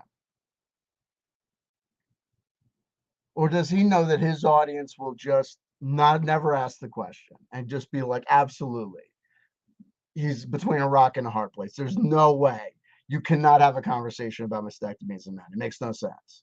Is it necessary to have the mastectomy? And how could those I'm writing to? Yeah, wasn't then no, here's the next thing. So now at 7 minutes and 15 seconds, was it necessary for Elliot to have the mastectomy? Was it necessary? Now remember, at the core of the modern conservative messaging is a libertarian messaging, or it used to be. Now, we should be very aware of the fact that increasingly there has been a return to a kind of religious oligarchy, and we've seen a flowering of it under this new Supreme Court. Now, say what you want about Donald Trump. The legacy of Donald Trump is just beginning, because with Kavanaugh and the rest of the dancing apes that he put up there, forget about it. Forget about it. Make sense of what I was saying if it was his breasts that were removed. Of course, we just went through this. The fact that this guy can't understand that a man could get breasts removed, or that it would just be acceptable to talk about a man getting his breasts removed, is insane. Is insane. Were those male breasts or female breasts that were? You don't understand that there's male breasts? Come on, get over it. Everyone saw the movie Fight Club. Everyone knows that men can have breasts and need to have breasts removed. This is ridiculous. Patently ridiculous, and just ridiculous. Removed. If they were male breasts, then why were they removed? If they were female, if they were male breasts, why were they removed? Why were they removed? Why would a male get his breasts removed? Because a man doesn't want to have breasts. That is a ridiculous statement. That flies in the face of your standard. You're ridiculous. Male breasts, and had therefore become objectionable to the degree that surgery generally reserved for cancer treatment was required, was morally obligatory, then wasn't Elliot still Ellen and he still she? What? I can't even follow that. I apologize. How could I possibly have written that sentence in any sensible manner whatsoever, while simultaneously making my point understandably? You made no point understandably, because your point was an attack. Your point was to get to Elliot's surgery. Well, first of all, no, I have to use your language, because your attack was intrinsic to say that her identity is stuck at she. That she is stuck at her gender of assignment at birth. And therefore, any action that takes place to her body takes place to a female body, making the actions of the physician criminal, because the mastectomy wasn't medically necessary. And not breaking Twitter rules against so-called hateful conduct. Because you're saying that you want an exception, because you think that you need an exception, or you deserve an exception, because while you were signaling him out as a transgendered individual, you were doing so from a moral standpoint. So, and you were correct. So therefore, you deserve a pass. And Elliot Page just had his breasts removed. Was he Elliot then? When exactly? Exactly. He was definitely Ellen at some point in the past, or so indicate all his, her, them, their film credits. Well, all Not necessarily, because a person's, move towards transition. It's not as though this is you need to talk to to to more trans people. You need to expand your worldview to talk to more people rather than studying them as if they are rats in a cage. It's ridiculous. Or assuming answers that aren't true. all those have to be reshot since they employed the hated dead name. No, because the notion because dead naming is something that takes place after the period after the point of transition. You're inventing new activities and actions. See, and this is specifically what people accuse this new right of doing, of inventing controversies and inventing issues that no one is expecting or acting people to do. No one is dead. When people tell people not to dead name people, they're asking people to not engage in a very specific constraint of their actions. Don't call me by the name that I used to use or the name that I used when I was the gender that I had before I transitioned. If I used to be Michael and I'm now Michelle, don't call me Michael, call me Michelle. That's it. And what if you call me Michael, especially if you call me Michael on purpose, you're dead naming me. When he keeps on calling Ellen Page on purpose, he's dead naming Elliot Page. His name is Elliot Page. When you call Elliot Page Ellen Page, specifically to antagonize him, specifically to dehumanize him, and specifically to say, I am going to attack you and depower you and disempower you by shifting your decision to proactively assert your male identity, and I'm going to assert my authority over you by shifting you back into your old identity, or attempting to get you back there. You're dead naming somebody. It doesn't include going back and reshooting or re-examining history or any of that stuff. That's just shit that Dr. Jordan B. Peterson invented out of whole cloth, just to make up shit, to act as though the left is trying to do some sort of Ceausescu shit, because he's obsessed with acting as though the modern progressive left is trying to behave like Mao Zedong, right? Like we're all communists. We're not. He perceives that because he's probably not playing with a full deck. When are we going to say that it's time for Dr. Jordan B. Peterson to be examined by American and or Canadian qualified mental health professionals to determine whether or not he could still hold on to his license? I said it. Why did he go to Russia to detox? Suggestion. Going cold turkey off benzos is so against protocol. There's a guy on YouTube, was it Dr. Grande or whatever, who's like a psychologist, does the I'm not diagnosing anybody. He talks about the Dr. Jordan B. Peterson getting off benzos thing. He dances as best as he can for another professional, but you can tell Dr. Jordan B. Peterson getting on those benzos and getting off the benzos the way that he did.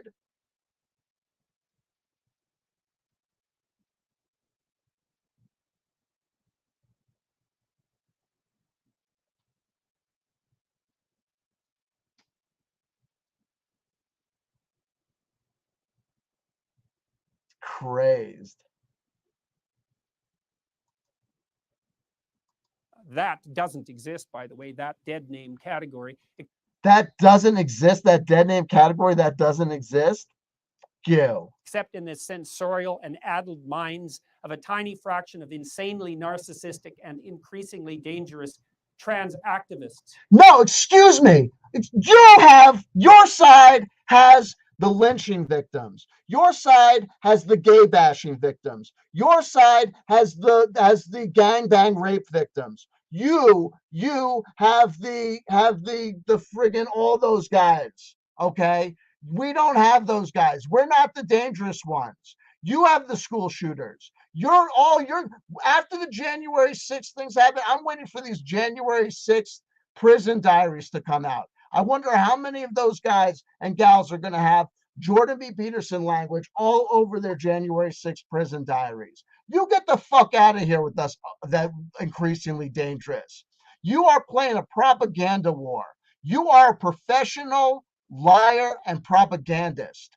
You are a professional liar and propagandist. But it's okay, Dr. Jordan B. Peterson, because you believe in God. God, if he exists, if she exists, apparently doesn't like liars.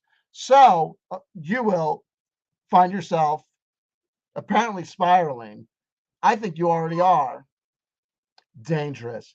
You're the dangerous super freaks. Your side, well, some of y'all with the guns and shit. We ain't shooting up shit. Progressives and leftists and trans people and like we're not shooting up shit. That's y'all people's doing that shit. You're nuts, man. You've gone full on. Y'all loco. You are gone crazy. You're not banned off Twitter, but you're losing cultural relevance now that Prince Trump went out of fashion, and now that his SCOTUS did Roe v. Wade dirty. You think conservative Republican people are going to get voted in anywhere other than Mississippi? The Republican hate machine, Donald Trump was the last wet fart orgasm of the dying hyperbolic hate machine that was the old guard of that whole thing, that whole old school white power structure in the United States of America. I'm telling y'all, it's over. It's going to be brown, dark skin, white, lighter, and various shades of brown, and all sorts of chicks in all sorts of places in government positions. And get used to it. All y'all kind of crazy language rules and shit. Crazy stuff. All the shit that's not going to happen in offices. It's going to be incredible. All sorts of no fun in the offices. Oh my God. The way that men are going to be behaving in the future in the office towards their female coworkers, it's going to be night and day compared to what women had to deal with in the past. Thank God for the men and the women. For the men and the women. It'll be fine. It'll be fine. Right? Y'all craziness with your craziness. Wait, I'm only 8 minutes into this and how's my video gone? Jeez. I'm 2 hours in. I'm analyzing a 15-minute video. I'm halfway through and it's 2 hours in. Jeez Louise. When precisely was it incumbent on me to switch my terminology in regard to Elliot/Ellen? When they changed their gender, shithead. And when you lived in a modern society that accepted the fact that people change their gender, moron, that's when, idiot. I'm sorry you didn't get the memo that you lived in a modern society where people change their gender, but you did. And you've lived in that society pretty much all your life because people have been changing their gender since like what, the 1950s. You're an idiot. I can't believe you're this close-minded and small-minded this far into advanced society. My God. And remember, folks, before this whole transgendered issue that shot him to fame, his greatest claim to fame was like writing a book called Maps of Meaning and doing like long form analysis of like Pinocchio and shit. Honestly, like Jungian analysis of Pinocchio and The Lion King, which were fire, but those were his greatest like achievements. And his analysis of communism and socialism is dog shit. So that I was not engaging in hateful conduct. He chose to write this tweet. He didn't have to do any of this shit. This is a self-enforced L. And he's not banned. He could just delete the tweet, which he should just do. And how can I describe the fact that someone who was once a woman, and really still is... Fuck you! You're just such a fucking transphobe, it's not even fucking funny. You're such a dickhead. You're just such a shithead, it's not even fucking funny. You know what you used to be? A fucking respected psychologist and doctor. Look at you. I'm just gonna fucking look at that fucking guy. Look at that fucking guy. Fair use, fair use. No, I didn't. No, I didn't. I didn't get a strike because of that. There was one person who thought that was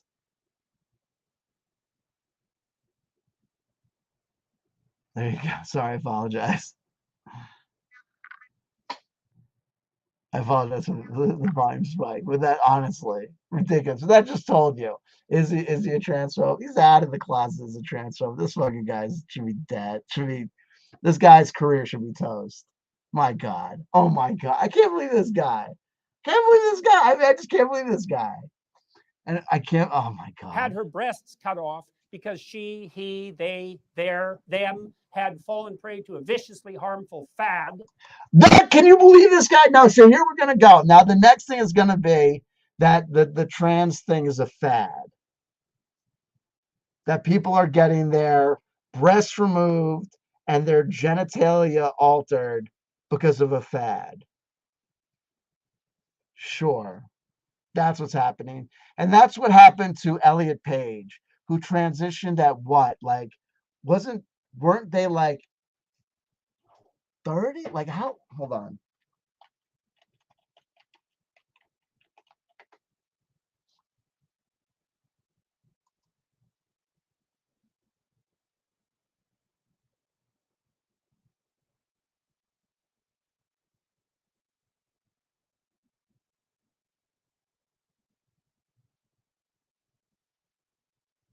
Okay, well, wait, I'm just trying.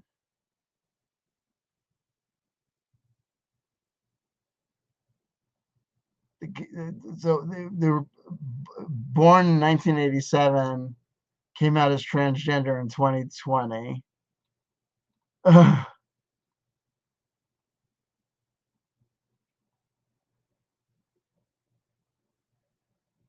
don't know. What do you want?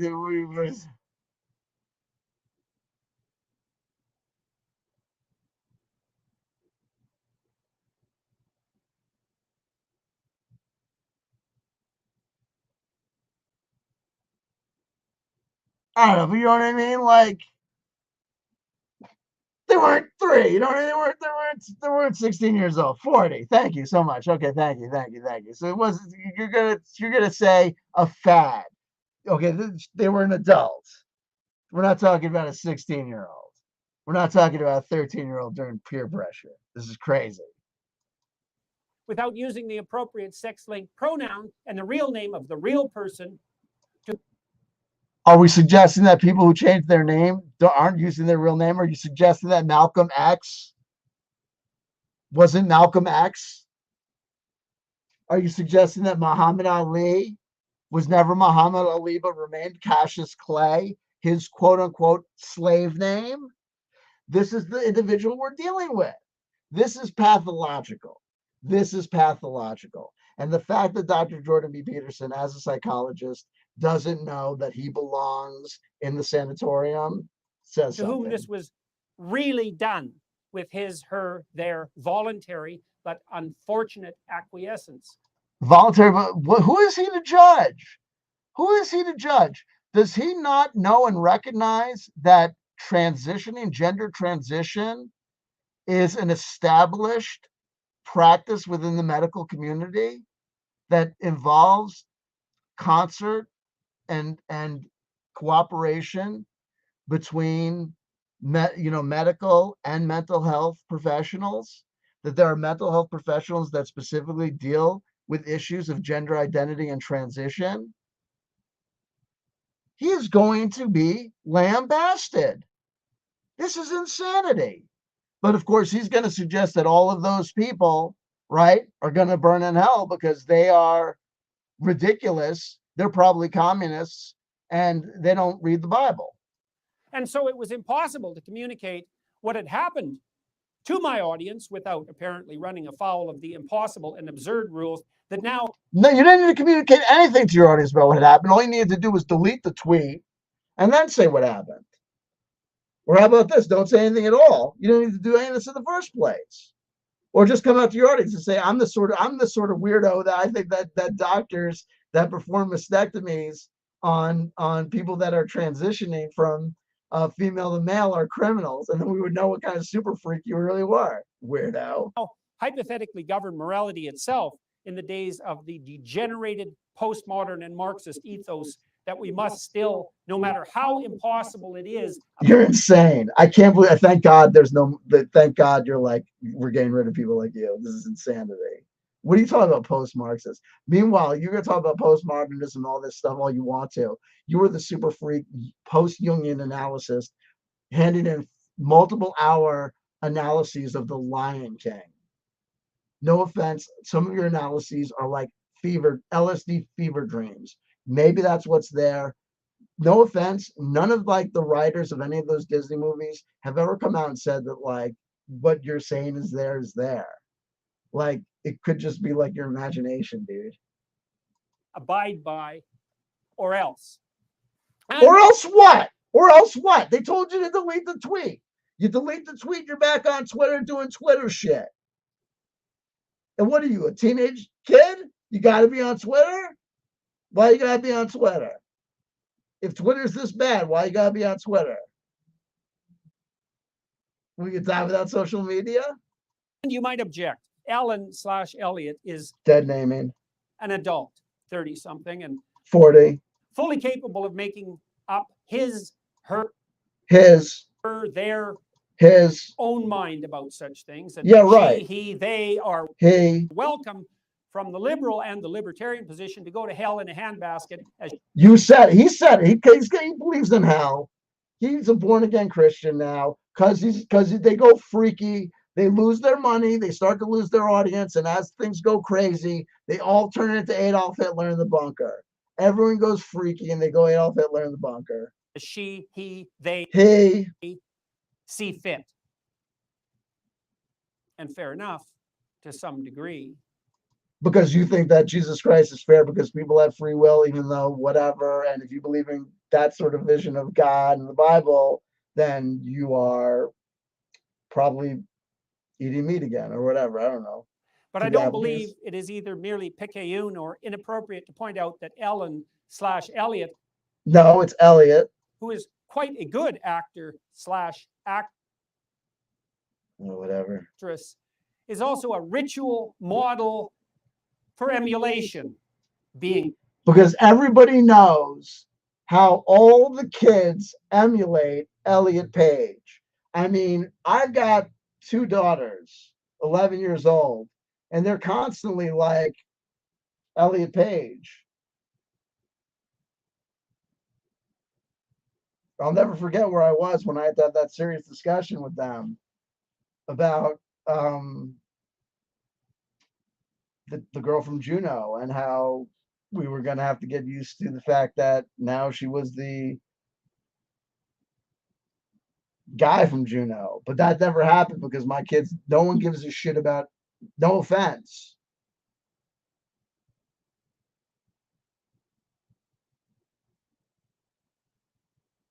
Right? There was like my understanding of I gotta tell you,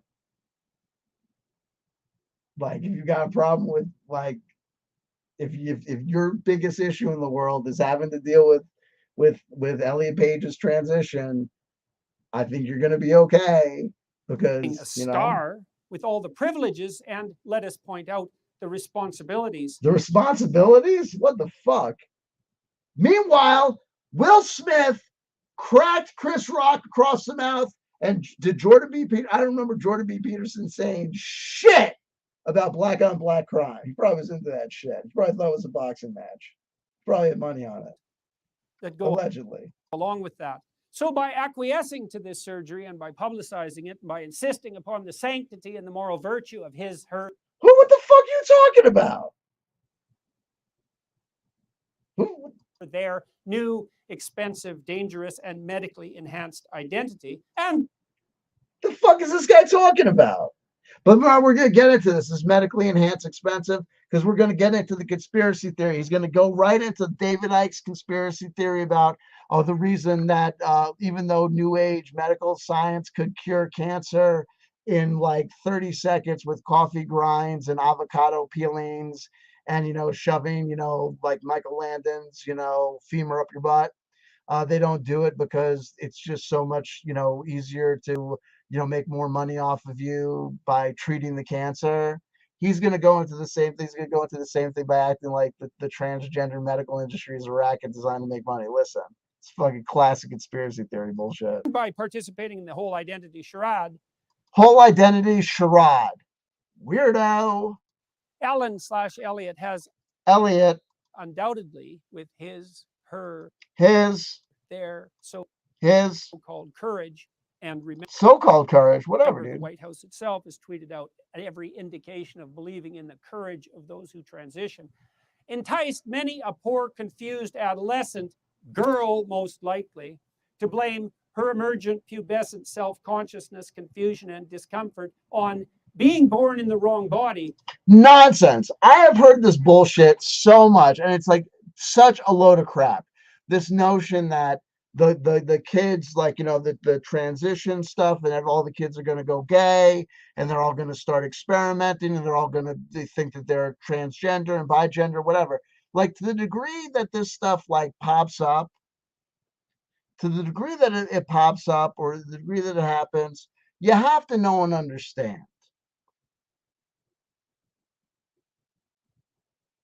that the steps between point A and point B are so great and grand that the notion that people are going to lackadaisically wander into genital reassignment or breast removal on a whim, I think is nonsensical.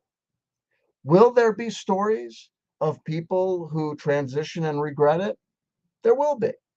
And you better believe that these stories will find their ways to the people who will exploit those stories. People need to think. But the notion that we have got to talk, or that Dr. Jordan B. Peterson has got to address Elliot Page because the kids need to be warned. And how will the kids be warned? By a tweet that is not going to get through anyway because Twitter blocked it. So it's a zero-sum game, because either you don't get through, and it's not like, what do you think? Like, do you think that there's like a ton of teenagers that are swarming Elliot Page's Twitter feed or something that are going to pick up on Dr. Jordan B. Peterson's cryptic, bizarre, this surgeon was a criminal, and are going to be dissuaded, or going to look at things from a different point of view? You're not going to be the selling point, because you're an extremely unattractive selling point for an alternative point of view. Because your only other alternative point of view is apparently God and the Bible, and pride is bad, and transgenderism isn't a thing, which of course is nonsense. And the normative response to the female changing body during puberty is not, I think I'm a guy. It's, guys, and what's up with that? Or chicks, man.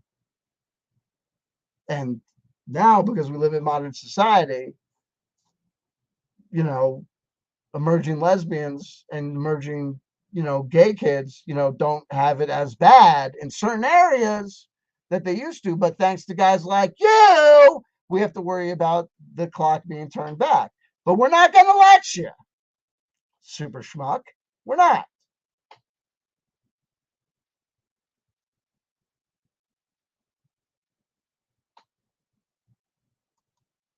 And it's not a proof for minors. And believing that the canards. courageous, They come up with lies and tell the lies and on Joe morally Rogan. admirable route is hormonal treatment, sterilization, subjugation to a lifetime of expensive medical complication. Again, this is don't get an abortion. They don't tell you if you get an abortion, you're going to be sterilized. And here's the horror movie of I went to get a legal abortion, and they sucked out my kidneys, and they pulled out my rectum, and now I can't have kids, and I got to go to dialysis 10 times a day. And this, and yeah, you know, and horrors and medical things go wrong. And don't get the vaccine because I got the vaccine, and now I'm in a hospital, and now don't do this and don't do that. And it's, yeah, okay. People transition for reasons, and they go through counseling, and they talk about the consequences and what it's going to be like. And if they don't take those things seriously, that's on them. And the normative response in modern society to another individual who has transitioned from female to male is not to identify them or to call them out and say that the doctor that performed their mastectomy as part of their transition from female to male was a criminal. That's considered abstracted from normative relations and behaviors in modern Western society. It might be considered normative in places like Saudi Arabia, where they, stone homosexuals to death, is my understanding still, or Iran or something like that, where they do engage in those sort of behaviors. Would you like to live there? Because I wouldn't. I don't think that those are good societies to emulate. I don't like traditional Judeo societies based on traditional Judeo-Christian values. When I look at societies based on traditional Judeo-Christian values, I tend to look at societies of oppression where someone's getting their ass kicked and beaten and subjugated. Which you want to suggest is what's going to happen in a progressive society, which of course is a big lie. But you're a professional liar and propagandist. And I suggest that you're becoming further and further and further disentangled from normative reality. The strange miasma of 2015, the strange reaction to Barack Obama and Hillary Clinton, the wake up from the conservative Republican energy in America, that Canada is just like America Junior. You guys are just kind of there. You know you are. God bless you. It's true. Come on. Donald Trump was a response to that. He's just it's just the last great fart of the machine. You know what I mean? So you came out, the Ethan Ralphs, the alt-rights, you come to the surface in the wake of Donald Trump, and you've exposed yourselves. And you all came out and QAnon and all that stuff, and you've exposed yourselves. And now in the wake of the great exposure, now that you're out in the sun, but the great Sun King is left, and it's all falling apart. And the money's drying up and all that stuff. Look at you. Look at you now. Look at you now. Flailing around basically like a snake handler at this point. You're basically a snake handler. Old desert sky god, fire and brimstone shit. I mean, you are really like, what was that church, the Pelham church or whatever, like the God hates fags. I mean, that's where you're at, right? That's where you're at. How delightfully profitable is that? He's literally suggesting that the trans industry is profitable. That's it. Like they could cure, the New Agers say they could cure cancer with Ormus and healthy eating, but they don't do it because it's more profitable to treat the cancer. So all the medical students, they're not good people that are going into medicine to cure people, to try and make people better. They're all sellouts that are really just in it to make money, despite the fact that the majority of places in the first world, the profit margin on medicine is actually very low. Forget it. And it's misery. Ridiculous. Conspiracy theories. And I believe firmly that Ellen/Elliot.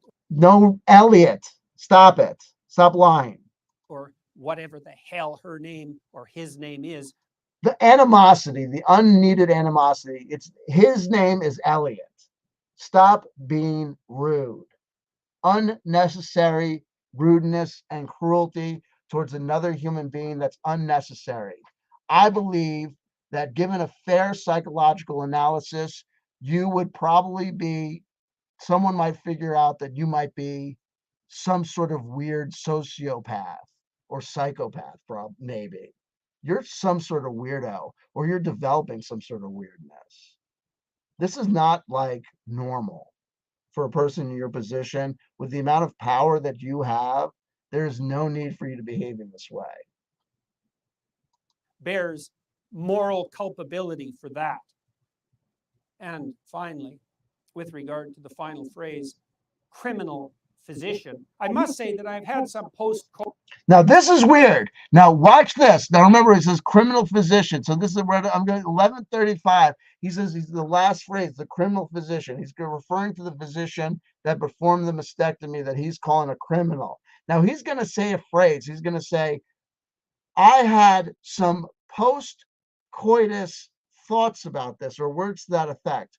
Coitus is the act of sex. So at first I thought he had made a misstatement, and I thought he was referring to the fact that people who had transgender gender reassignment surgery will have had regrets post-coitus because their genitalia would not have worked. But then I realized, no, he's saying that he had thoughts about his use of the term criminal physician post-coitus. And I'm like, why is he telling us that he had these thoughts post-coitus, like after he had sex? That's weird. Like, why is he telling us this? And have you seen his wife? His wife's is like not a good looking lady. Like, I don't care, like, whatever. But like, his wife's not a good looking lady. Like, I don't need to know about you fucking your wife. This is weird. Culpability for that. And finally, with regard to the final phrase, criminal physician.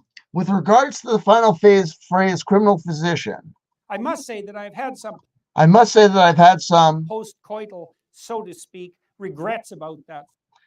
Some post-coital, so to say, regrets about that phrase. What? It is clearly the case that the surgical operation performed by the butchers who It's clear that the post-surgical operation performed by the butchers. What a weirdo. Referring to the mastectomy performed during a female to male transition surgery as a butchery. What a fucking weirdo. You're a weirdo, dude. You're a weirdo, dude. Angelina Jolie had a voluntary double mastectomy to avoid the possibility of breast cancer that could possibly, she didn't have breast cancer. She had preemptive double mastectomy, and her breasts were fantastic, by the way, in order to ensure that she would not get breast cancer, a high probability given the fact that her mom died of breast cancer at an early age, so that she wouldn't leave her children early. Do you have a moral problem with that? Will you sit in judgment of her? Or is her mastectomy allowed because she did so in a maternal way in order to preserve her presence for her children, and she retained the sanctity of her female gender? butchered Elliot/Ellen. No one got butchered. Relax, dude. Was legal. So he's questioning the legality of it. Weirdo. Was it criminal? No, it's not criminal. It's the opposite of criminal. It's 100% legal. Do you want to make it criminal? Listen to him. Listen to what he's advocating. If Dr. Jordan B. Peterson is to be believed, it would seem as though Dr. Jordan B. Peterson is advocating for a world in which transition surgery is criminalized. That is noteworthy and worrying. And you wonder why Twitter singled him out. He's sitting up here going, I can't believe Twitter singled me out and said that I was engaged in hate speech. And I'm sitting here telling you, Jordan B. Peterson was singled out by Twitter for engaging in hate speech because Jordan B. Peterson is a classic viral and virulent homophobe and transphobe of the worst variety, of the kind we haven't seen in a while. We're used to homophobes of the variety of, oh, I don't like gays. Oh, God, queers. Make a joke about queers, right? This guy, I'm telling you, in his heart of hearts, is probably of the kill him, aberrant. kind of variety. Possibly. Listen to the man.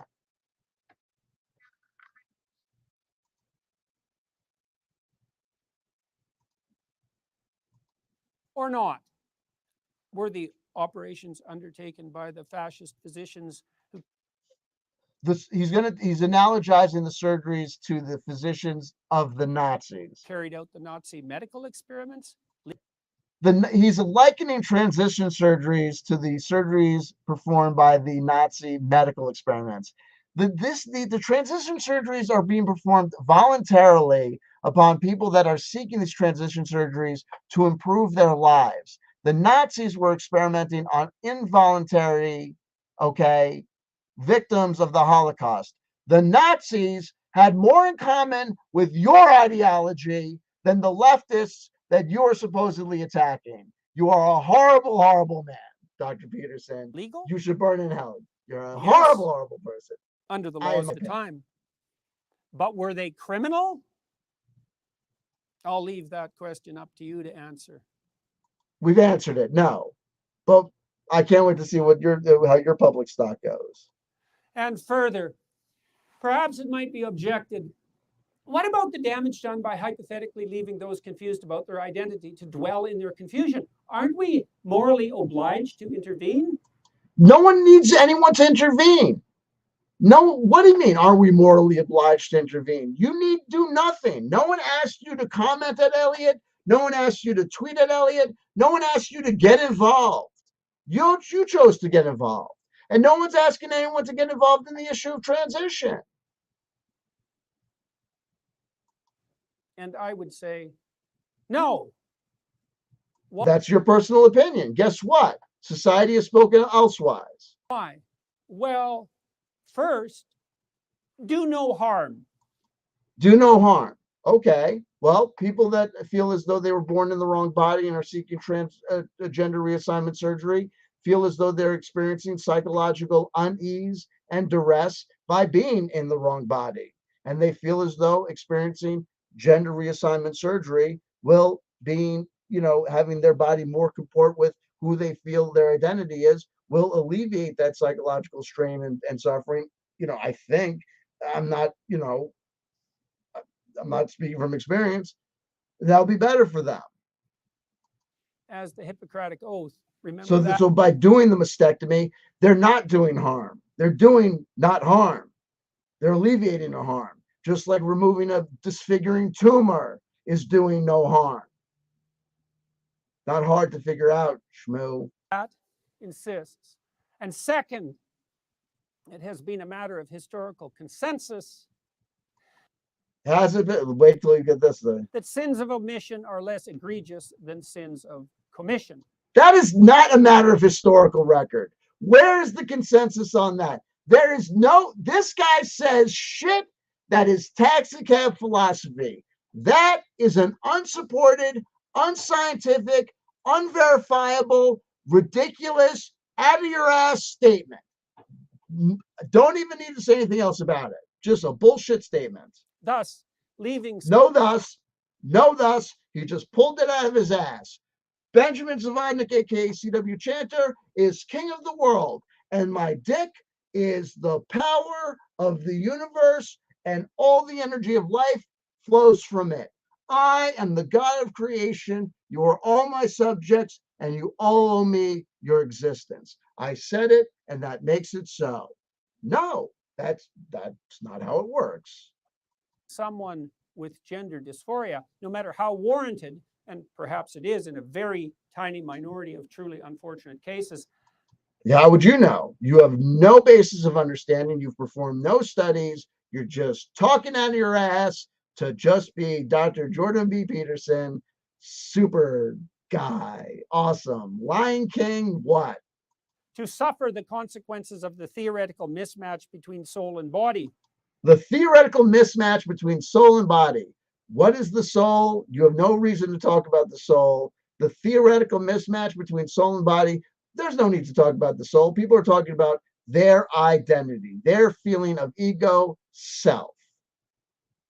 Idiocy.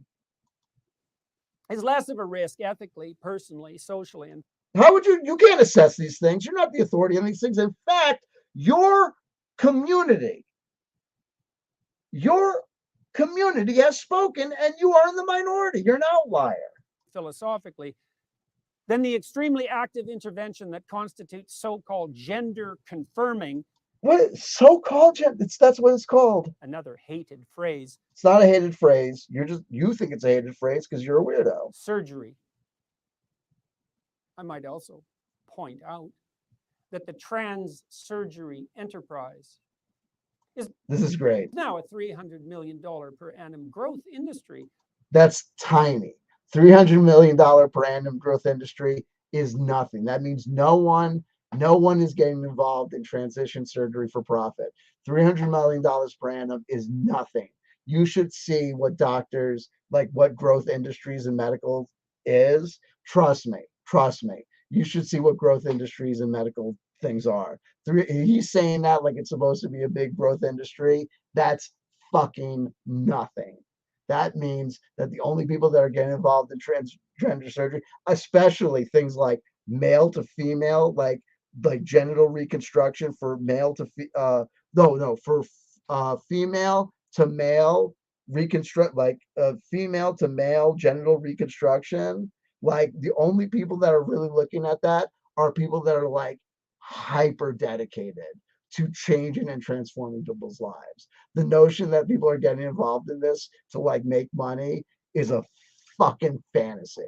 And the number, just like he said, that number, like that's supposed to be like this fucking number. Anyone in any actuary who works in insurance, any doctor, any lawyer that works in the medical field, if they heard that number, $300 million growth industry, that's like saying, like, you know what I mean? Like, folks, you want to get involved in my company. If our projections are, hold steady, we're going to have record profits of over $10,000 next year. Like $10,000 in profits. Holy shit.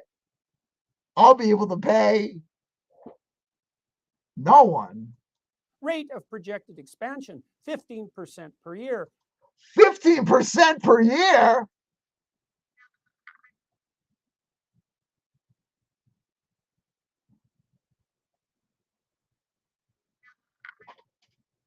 Fuck. Someone tell McDonnell Douglas. Military industrial complex, what? The real growth is in dicks. Projected increase by 2027 to $750 million per year. An expanding enterprise. Oh, that's it. We're through the looking glass here now. We're through the looking glass. It's all about that money. Fuck it. Time of global uncertainty. Time to invest. Yeah, that's it. Time to invest. It's all about the money, honey. Fuck it. Turn the guys into girls and the girls into guys by any means necessary, because that's the way to make money. That's the easiest way to make money. That or drum up fake conservative bullshit controversy. Both in the requisite surgical skills and perhaps in any industry associated with this vicious and unconscionable fad. Vicious and unconscionable fad. Vicious and unconscionable fad. Yeah, it's the worst. My God, it's got to be stopped. Everywhere I look, it's like trannies. Everywhere. Fucking. Everywhere. Primarily entangling, as such things so often do, the youthful and female. Isn't that a concern, intersectionalists? Not when push comes to shove or ideology to scalpel. Is that not a true moral hazard? What? And I'm not taking down that tweet or acknowledging. Sure you're not. Why would you? Why would you? Why would you? Why would you? Because if you take down the tweet, you would, number one, have to acknowledge the fact that, well, as you say, you'd have to acknowledge the fact that your hateful activity was a hateful activity. It was. It clearly violated the terms of service. They've identified as violation of their terms of service. And as the company in question, it's their terms of service to enforce. It's their terms of service to say that you violated. And of course, you have the ability to appeal. You could just appeal. You could just appeal, and the appeal might very well turn out in your favor, right? You are prejudging Twitter.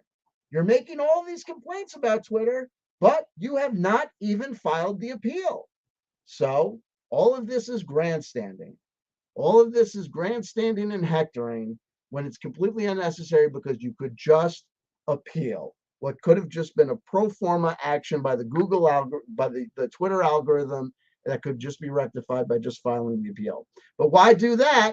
Because that would cost you this brilliant opportunity to just grandstand and act as though you're being oppressed. Okay. And if you were to take down the tweet, then of course you'd go back and people could see that your tweets aren't really performing that well. But if you go off and have this maintain this Twitter ban lie, well, then you could go and possibly go on Joe Rogan again and perpetuate the lie that you're being banned on Twitter, right? And do more shit and lie some more times about it and create some more, hubbub about it. Huh? That's a better way to do it, right? That's a better way to play it. Acknowledging that my tweet violated the Twitter rules. Up yours, woke moralists. What woke moralists? You're talking to Twitter, and you're most likely talking to an automatic Twitter algorithm. Okay? Woke moralists. Who's the woke moralist? You literally gave shit to the entire homosexual community for having the audacity of using the word pride. And you're going to call, theoretically, I guess, everybody who's not what? You? A woke moralist? And you're quoting the Bible. And we're woke moralists? Get the fuck out of here. We'll Honestly, see who cancels who. Twitter's a rat hole in the final analysis.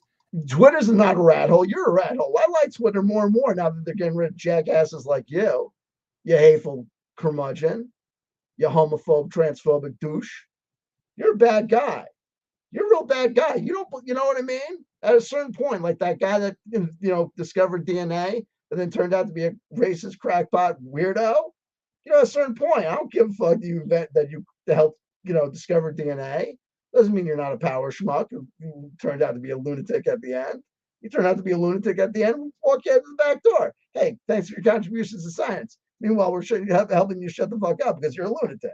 And I have probably contributed to that while trying to understand, and master that horrible, toxic platform. Yeah, you mastered it all right. I owe some apologies for that, and I'm trying to learn. But it's a relief, in some real sense, to be banned. If you're not banned, stop lying. You're a liar. You're a friggin' filthy liar. You're a sinful liar. You're a sinful, dirty liar. You're a sinful, dirty liar. Probably masturbate to. And I regard it under the present conditions as a badge of honor. Then you're an idiot.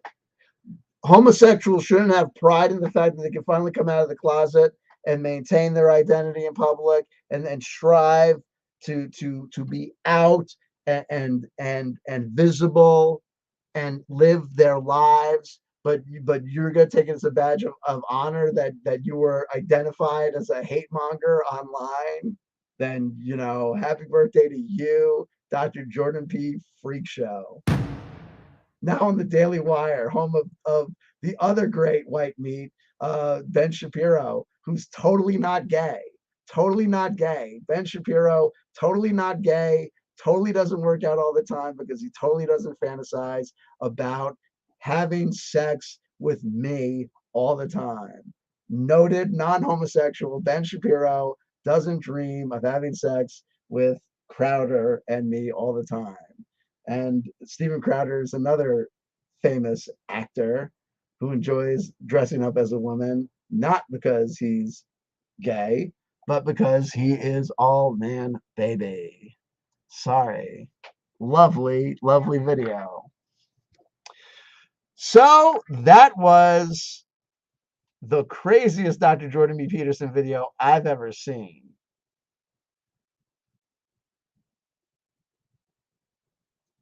That was the craziest Jordan B. Peterson video I've ever seen. Typical me. Typical me. That was a 15-minute video.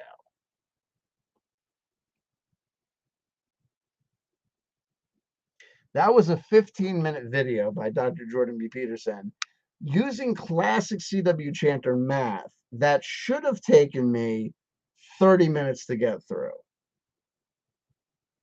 It took me 2 hours and 30 minutes to get through.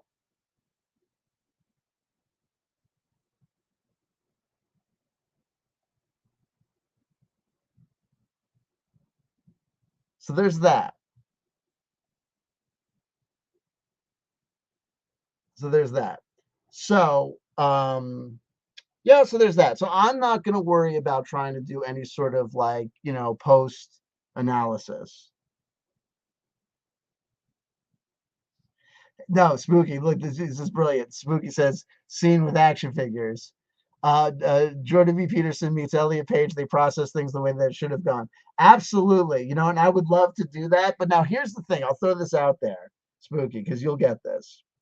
Remember, we did the video with Dr. Jordan B. Peterson confronting his trans identity.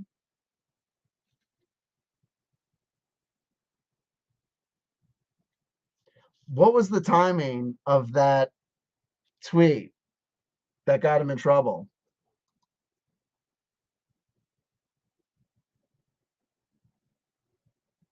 Because we can't do it at the bottom of this video because we're already at 2 hours and 35 minutes.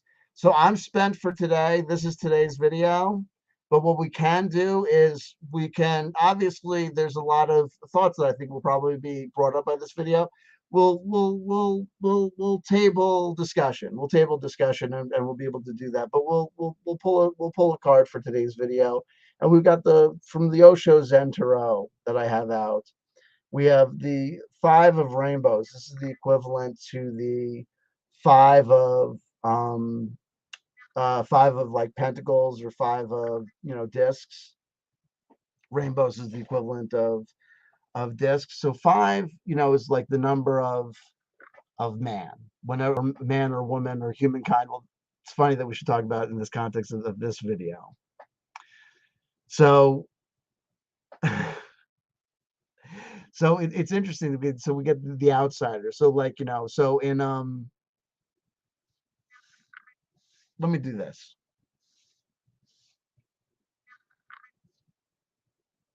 Whenever I get to the number 5 in tarot cards, and I think of the human, and I think of what it means to be human. And we don't need to. We traditionally say mankind. We get more advanced to say humankind. Man, woman, humankind. It doesn't matter. This person, this individual, this child. There's a space where we say hello to Rob the ET Whisperer.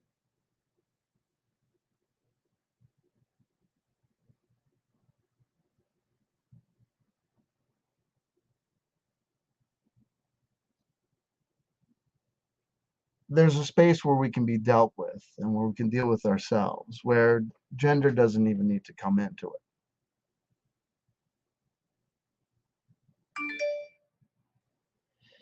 And when I'm here and we're talking about this situation, we're looking at this video, and I get the 5 of discs and 5 of rainbows, and so when we're dealing with the suit of rainbows, we're dealing with the suit of discs or the pentacles, we're dealing with the physical plane. So we're dealing with 5. It's humans, and we're dealing with humans on the physical plane, and so we get this term, the outsider. This is what it means to be a human. Often means to be a human on the physical plane. This is what it means to be incarnated. It can be confusing. This life in a body. This life in this physical reality. Figuring it out. Figuring out the rules. In many ways, this dance between conservative and liberal ideologies. These psychological reactions to things, to changes and transitions, to being able to deal with it or to not deal with it, to need to respond or to react strongly to seemingly innocuous actions by people that are really strangers to us. I mean, Elliot is nothing to Jordan. This really shouldn't fuck up Dr. Jordan B. Peterson. Let's face it. It's not as though, like I said, it's not as though the transgender revolution is not like,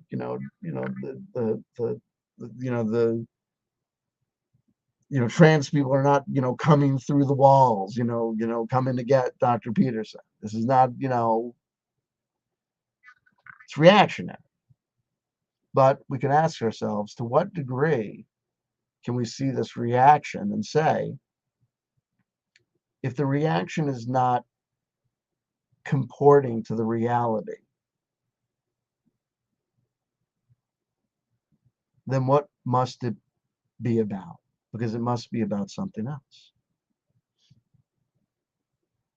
If you look to the story that's contained in the book that accompanies this tarot deck, they'll talk about this gate and how this child is outside this gate looking at this beautiful world beyond and then wanting to go to it, but is seemingly vexed by this seemingly locked gate. But the chain on this gate is not actually locked. It's actually like loose. It's not actually attached. It's an illusion that we're trapped. And so in this context, I would say to Dr. Peterson, it's an illusion that we're trapped in these bodies, that something terrible is going to happen if Elliot removes her breasts at 3740, because that's what Elliot decides their life journey has become. And if Elliot decides later on down the world that that's their regret, and if that confirms your bias about what transgenderism is or isn't, that's, on you. And we all have our hangups and we all have our things. But Jordan B. Peterson has his things, for sure. And they've come out. And he's going to have to deal with them. Because like it or lump it, we talk about things like the social contract. People have these notions of things, and I talk to people about things like politics, and people have these ideas and conceptions about things like native rights or natural law, or the conceptions of being things like a sovereign citizen. And I say things, and I'll tell people, like, there's the world that should be, and there's the world that is. Right? We can pass things like the Geneva Convention and say, like, humans should not be held slave. But we all know that as we speak, there are people that are being held in involuntary servitude. There's sex slaves, there are human slaves, there are slaves in the world, in countries where slavery is illegal. There are slaves. It's against the law. It shouldn't be, and yet it is. There are things in our control. There are things out of our control. There are things that should be that aren't. There are things that aren't that should be. We're along for the ride, but we have to accept the fact that, hey, we're not always commander of the ship, but we got to deal with it. But we have to deal with the fact that if everyone around us is saying that we're dead, we better lie down, because we might be dead. And I think that Dr. Jordan B. Peterson, I don't know what the reality is going to be. I believe that Dr. Jordan B. Peterson has taken such a turn from the normative thinking in modern society that he's going to suffer consequences as a result of this latest public statement. Because whereas previous statements have been innocuous or nuanced enough to be abstract enough to not be so blatantly kind of bizarre in their blatant homophobia and transphobia, now I think he's kind of just like through the looking glass. And I think it's okay. Spooky says, in my opinion, this was a big grift to draw attention to the Daily Wire. I think absolutely too. I think it's absolutely. I don't even know if it's a grift to draw attention to the Daily Wire. I just think it's a grift. I think it's a desperate cry for attention that I think is emblematic of what we're seeing in the right across the board. In the wake of the death of the Sun King, Donald Trump, and that all going down the flames, we are seeing them. We're seeing them all go. People go to further extremes when the ship is sinking. They do. So we're going to see them go kookier. But I've done the tarot card. We're already at 2 hours and 44 minutes. We can't save it all. We can't save it all. Peterson was tolerable until he got extremely anti-trans and scared of non-Christians. Yes, it's gonna get nuts. There you go. There you go.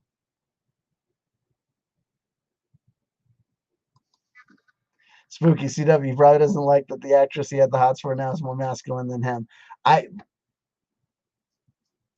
I knew that there was that I when I speculation time. She's a Canadian actress, isn't she? She's a Canadian actress. I knew that there was something going on there. I knew that there. I think that there. I do think that there was something. He's not letting this Ellen Page thing go. There's something. It's personal. It's personal. Something got taken away, right? Something got taken away, right? Not my little girl. You know what I mean? It's weird. Anyway, I love you. I love you. I love you. If nobody told you they loved you today, somebody just did. That somebody CW Chanter. Make it what you will.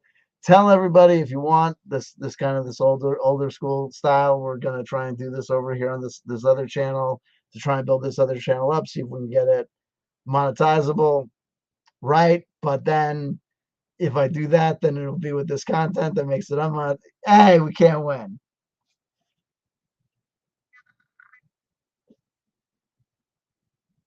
We can't win. Keep on losing. If we can't win, we keep on losing.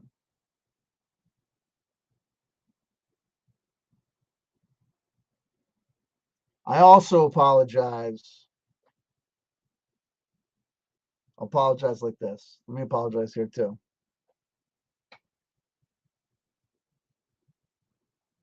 I apologize because if my behavior ever online made anyone else ever feel threatened or harassed, in the future, I would like my first response to be to say, hold up, this person is telling me that my actions and activities are making them feel threatened or harassed.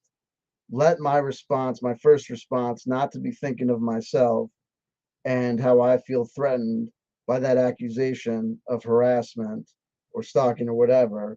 Let me instead say to myself, acknowledge their feelings of feeling threatened or whatever, and just say, back off, or say, sorry, I made you feel that way, or whatever. So if I ever made anyone feel bullied or harassed online, not saying that I did anything that would make anyone feel that way, but if anyone ever did, I'm sorry. It's not my intention to make anyone feel that way on purpose, honestly.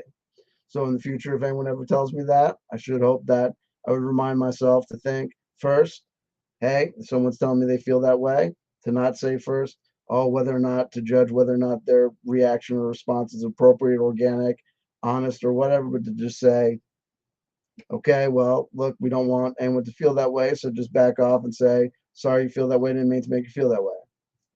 And then say, but, you know, I don't think you should feel that way, or whatever, but do that second. Anyway, there you go. I love you. Love you. Works in progress. Works in progress. Works in progress. That's it. That's where I'm in my spiritual development. Okay? There you go. Love y'all. One love. Peace. Jordan B. Peterson, man. Yo, man, get it together, son. Yo, Jordan B. Peterson. Yo, you're gonna be famous. Who's that guy? David.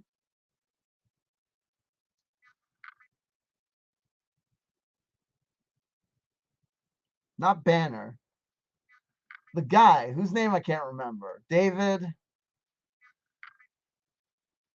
He used to be on with Cenk Uygur and Anna Kasparov, not Anna Kasparov, whatever. And then he stopped, and then he was the opening act for Jordan Peterson for a while.